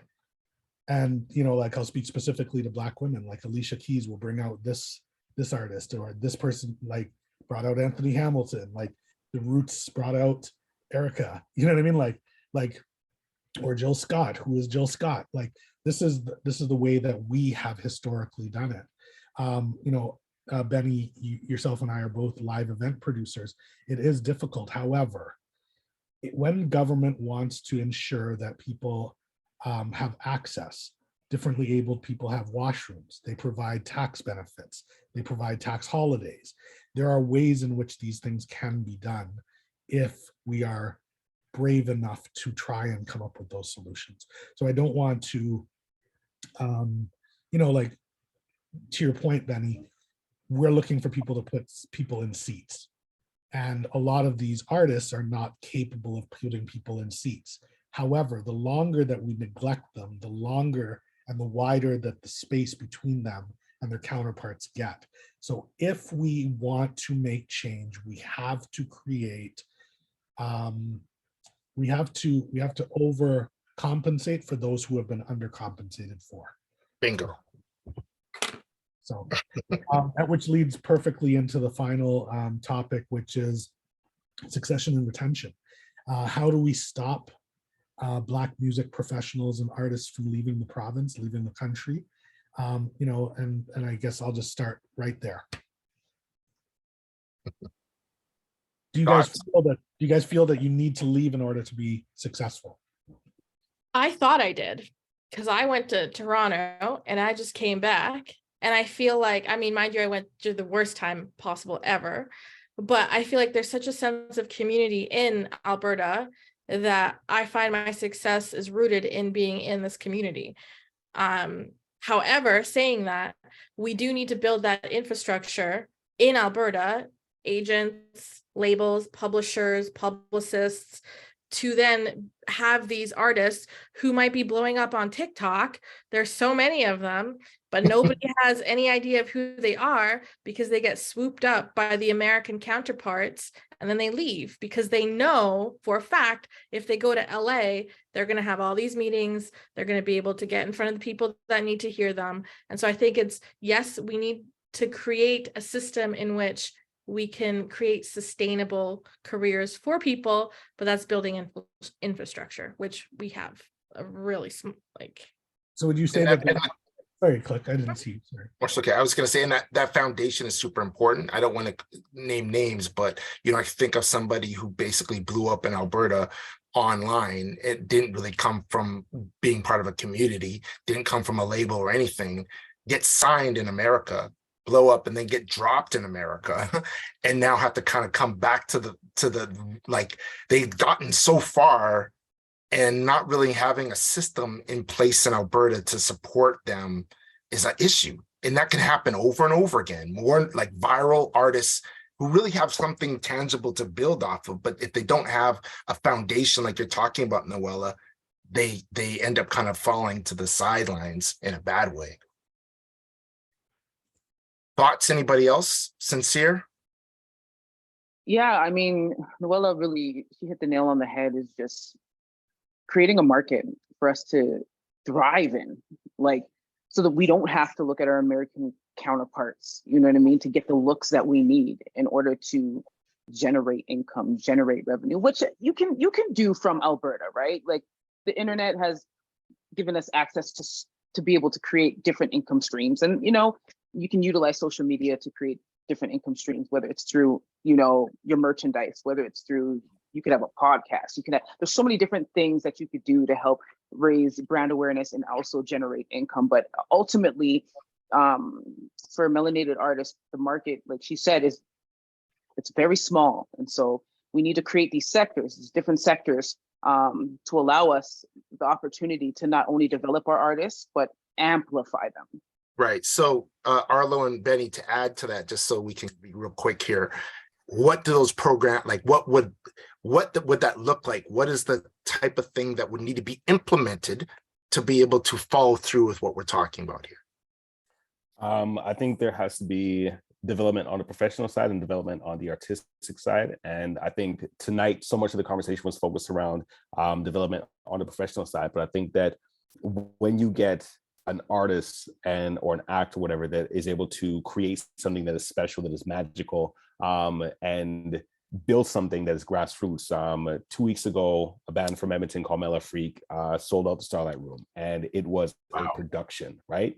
And this act, it's not like they did a show that they don't perform for a while or whatever. They've been continuously performing within the city, doing shows that are well attended and sold out, right? So there's a demand for it. That's because they've created a product that is that people want, right? So we have to be able to develop the artists to the point that they create something that has eyes on them, that has views on them, that people want to attend. But those acts also have to have that support, the mechanisms in place. And I think that it's important to make sure that we are developing people that look like us to be able to provide that support system for them, right? And if they want to also develop their skills on a professional level, they should have the access to do that as well too. So I think that as a province, and it's interesting because we see so many success stories within country, within rock, coming from this province, and that's because there is a support system there. And then we keep looking at Black music, wondering why are these guys not successful? Why do they have to leave? Because you can be a Brett Kissel and still live in Alberta, but then tour the rest of the world and be famous and have your music on the radio, on playlists, so on and so forth, get media and get press. But if you are a Moraine, then you're fighting to actually just get represented. If you're a K Ridge, you're fighting to get represented. Like everyone on this panel here has been in that situation. 3-time Juno nominee. Like, there should be no reason why Noella is not signed right now, but because of the fact that they don't see the value in what we do, we get dismissed. And I think that again, I will go back to Alberta Music because they are an organization that is already in place. If they are able to get the support and also have it working with the community, we can change things. But the biggest thing is artistic development to make sure there's a product that is worth paying, but then also developing the ecosystem that's around it to make sure that we have people that look like us who understand the culture. And it's not to say that we won't work with white people, because there are white people that have been in the culture. But at the same time, though, we can't have a situation where you have white people doing Black music and having all the success, then the people who actually where the culture is from aren't able to benefit off of what's going on, you know? Bingo. Benny, real quick. Because Arlo already hit it, the first of it is development. You see it happen in basketball, baseball, hockey, football. It's development. If you can develop people, you don't need much else. It's development. Then from here, you can export. Outside of development, because Arlo, you touched on everything, it's visibility. When people release a song, there's no one covering them. There's not radio like there used to be. There's not magazines like there used to be. There's not even blogs like there used to be. So that visibility, getting to create these entities, these journalistic outreach situations, this like relationship with publicists that can now get that talent that's good or good enough to be seen or to get extra streams or to have a better digital marketing presence is what can make anybody be able to just sit at home and create what they want to create, because they have a great place to develop that craft. They have a good dojo, they have a good basketball court, they have whatever they need, sound studio, an actual A&R, somebody that's actually working with them to develop their craft, their stage presence, their showmanship, everything from there, and then having the visibility that says, hey man, I got this single, boom, run that. I got an album coming, here's my campaign, run that, and all that kind of stuff. So those are my two things. Okay. So we've pretty much come to the end of our conversation. If there's no questions, we'll wait a moment or two, but in the meanwhile, I'm going to throw to each of you. I'm going to ask you specifically, to tell me the biggest issue for you as a Black music professional in the space or spaces that you work in, right? Whether it be as an artist, an organization, a creative, and your solution or what you believe would solve that problem, both for yourself and the next generation of Black music professionals or artists coming behind you. We will start with Sincere. Yeah, for me, one of the biggest challenges was just, I would say, was having records on radio, and in major publications earlier on in my career. I had to build my brand and had to build my name just solely off of grinding from the ground up, like performing everywhere and for nothing. I spent a lot of years doing shows and not getting paid for them. So I think one of the things for me is had I had greater exposure, I could have potentially took it further, at different points in times during my musical journey. And though I believe everything happens for a reason, I just think having a radio station that can amplify our music, having those publications that, can help to tell our stories, because that's another thing no one's really telling our stories properly. And each of us are our own individuals. We each bring something different to the market. And so just having those stories amplified in a way through those mediums that are ran by us, owned by us, by people that look like us. For me, it'd be amazing. Commonsensical that as long as we don't tell the story, the hunter will always be the hero, right? Ooh. Arlo.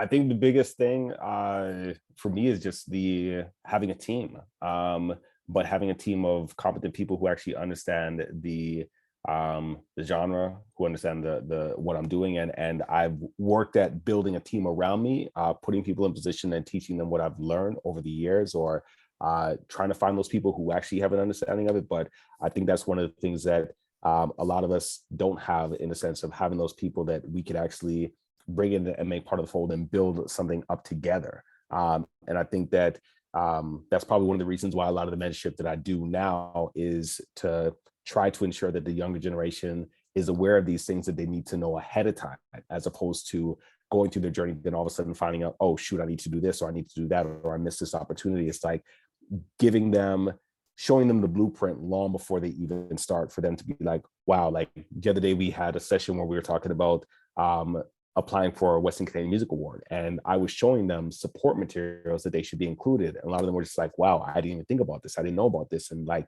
them getting that insight now is going to allow for them to move more strategically moving forward, where if they didn't have that, it would be a situation of, I wonder why I'm not getting this. I wonder why this is not happening, so on and so forth, And solution for that?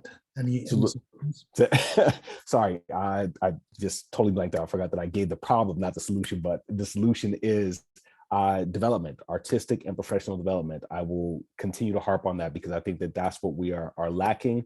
I will give a shout out to Click, because over the years he's sent me stuff. He's been someone I could reach out to. That in itself has been so important, and the crazy thing about it, and I'm just going to share this, there's a crew that used to be here in the city at the same time as Maximum Infinitive called Quick Trouble. And two of the brothers from there ended up becoming writers for Jamie Foxx and for Pink, and have done like some amazing things. Us being able to tap into that pool and bring that back here, because they understand the soil. They know the obstacles we're facing because they've been here, but they've also been able to go on to do a lot of amazing things. Being able to tap into that, I think, would be great. And organizations, again, Alberta Music, possibly there's an opportunity to make that happen, where it's like someone's in the room who's teaching us about the business and the craft, who's from where we're from, but is also looks like us. Thank you, Arlo, because I've been in the business for over 30 years. You know, I had a radio show in '89 on University of Alberta. You know what I'm saying? And so I've never been asked to come back to Alberta by any organization to speak, mentor, or do anything. I only did I think I did once when I worked at Universal. I went to Calgary for some conference. I can't remember, but that was like me seeking it out. You know what I mean? So Yeah, I yeah. again, it takes, you know, what we're talking about here is needed. I'm one person, but there's a bunch of people that have left Alberta that I'm sure would love to contribute back. Yeah, and the thing about it is that I think that there's so much experience that people aren't even aware of what you have based off of the Stylist Awards, based off of classic MCs, classic entertainment. You work as a universal like A&R, like there's a plethora of knowledge. Even the other brothers from the Maximum Definitive, like Mystic, DARP, like we should be as a province, like finding our expats and saying, how do we bring you back? Tanika Charles, it's like there's so many people who have left this city who have gone on to do amazing things, but we don't tap into them. And I think it's moving forward as part of the solution in this conversation is to say, hey, how do we then bring these people in to share their experiences and how they were able to come up and how they were able to overcome certain things and what they think could be possible solutions because they're finding a way to do it. And that bridge is so important, you know? Definitely. Alberta Music Advance is on the call. Maybe there's some sort of collaboration in the cards for BDRB Advance. And who wants to go next? I can leverage off what you were saying, Arlo. For me, it's industry professionals. You know, as you make your trajectory through the music industry, you get to a point where it's like, no, I'm no longer going to be on stage.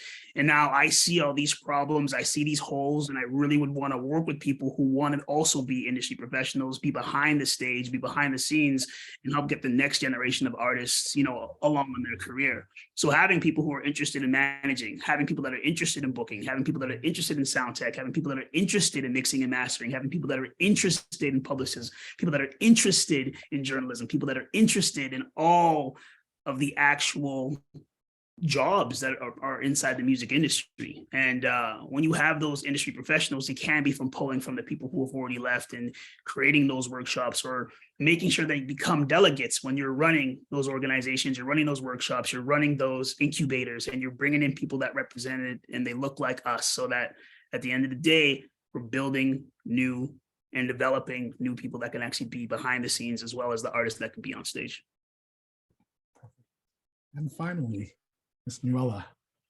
Echoing all of that, I think my biggest thing is a team. Don't have one, haven't had one, had one, they left. So it's just finding people who understand what I'm doing. I do think that the generation to come is the luckiest ones. I think all the tools are there, and it's just now onto us to help provide them for them to learn all these things. Because but everything's been said. Thank you. Sorry, go ahead. Well, I was just gonna say, I think we've come to the end here now. I want to thank the four of you for being here and sharing your experiences, your knowledge, your wisdom, your vision, your dreams, your ambitions, all that stuff. It's important. I want to make a couple final remarks myself. One, read an article today that was just published in Billboard due to the fact of tomorrow was around the time of the blackout and the call to the industry. And the article is really talking about the fact that the industry is going back to its ways before the blackout. What has really changed? There was all these black squares that came up. There's all these organizations. People have signed declarations. People have said that they want to see the change, and they're seeing a turn of going back to what it was. There was a couple companies that really stepped up, said a couple things. There was different actions that have been coming to play, but we're starting to see kind of a fallback happening. And I don't want to see that happen in Canada. And I don't want to see that happen in Alberta. And it's great that we're having this conversation.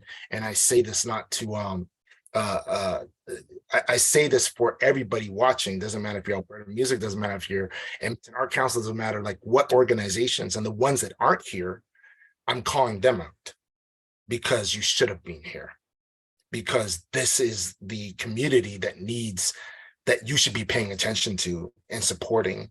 And what you've learned here and what you've heard here today is just a picture of what needs to be done. But the real action is, how do we implement it? And we've actually told you how to implement it. And so I'm calling out to actually work with the individuals that you've seen the last couple of days, to actually connect with them and build with them and take it a step further to implement some of these things that they would like to see done, because that's the only way that change will happen. And the other thing that I say to our community at large is, it takes a village to raise a community. You know what I'm saying? And so keep in mind, there's Advance, there's BDRB, there's other people across the country that you can align with to help with this journey to actually back up what you want to see done as well. All right. So that's my thoughts. I'm going to pass to Ian and let him drop his bombs. Bombs to drop, but I think that tonight we clearly identified that there is an infrastructural need in Alberta. I think that it's a continuance of the conversation from Tuesday. I think that the conversation has pointed to the fact that there need to be things done internally inside of these organizations, as I see the call for the board for Alberta Music for the 28th in the chat, but also for the building of infrastructure for and by community owned businesses, Black owned, Black run, Black serving businesses from all aspects of the industry, from the bottom of the pipeline straight to the top, straight to the C-suite. I don't know, we didn't get into record labels or any of these things, but you know, there's definitely a need out there. I think that it points to the need for infrastructural building, incubator programs, accelerators, export missions. You know, Benny, you know, like, I think that your absence will be noticed. I think that there's a need for a hub, which can be used for educational purposes, that can be used for organizations to come into the community in a space that people feel comfortable with people who look like them, even teaching those courses, who are paid to do so. Arlo, I love that you're doing all of this volunteer work, but I don't believe it to be fair.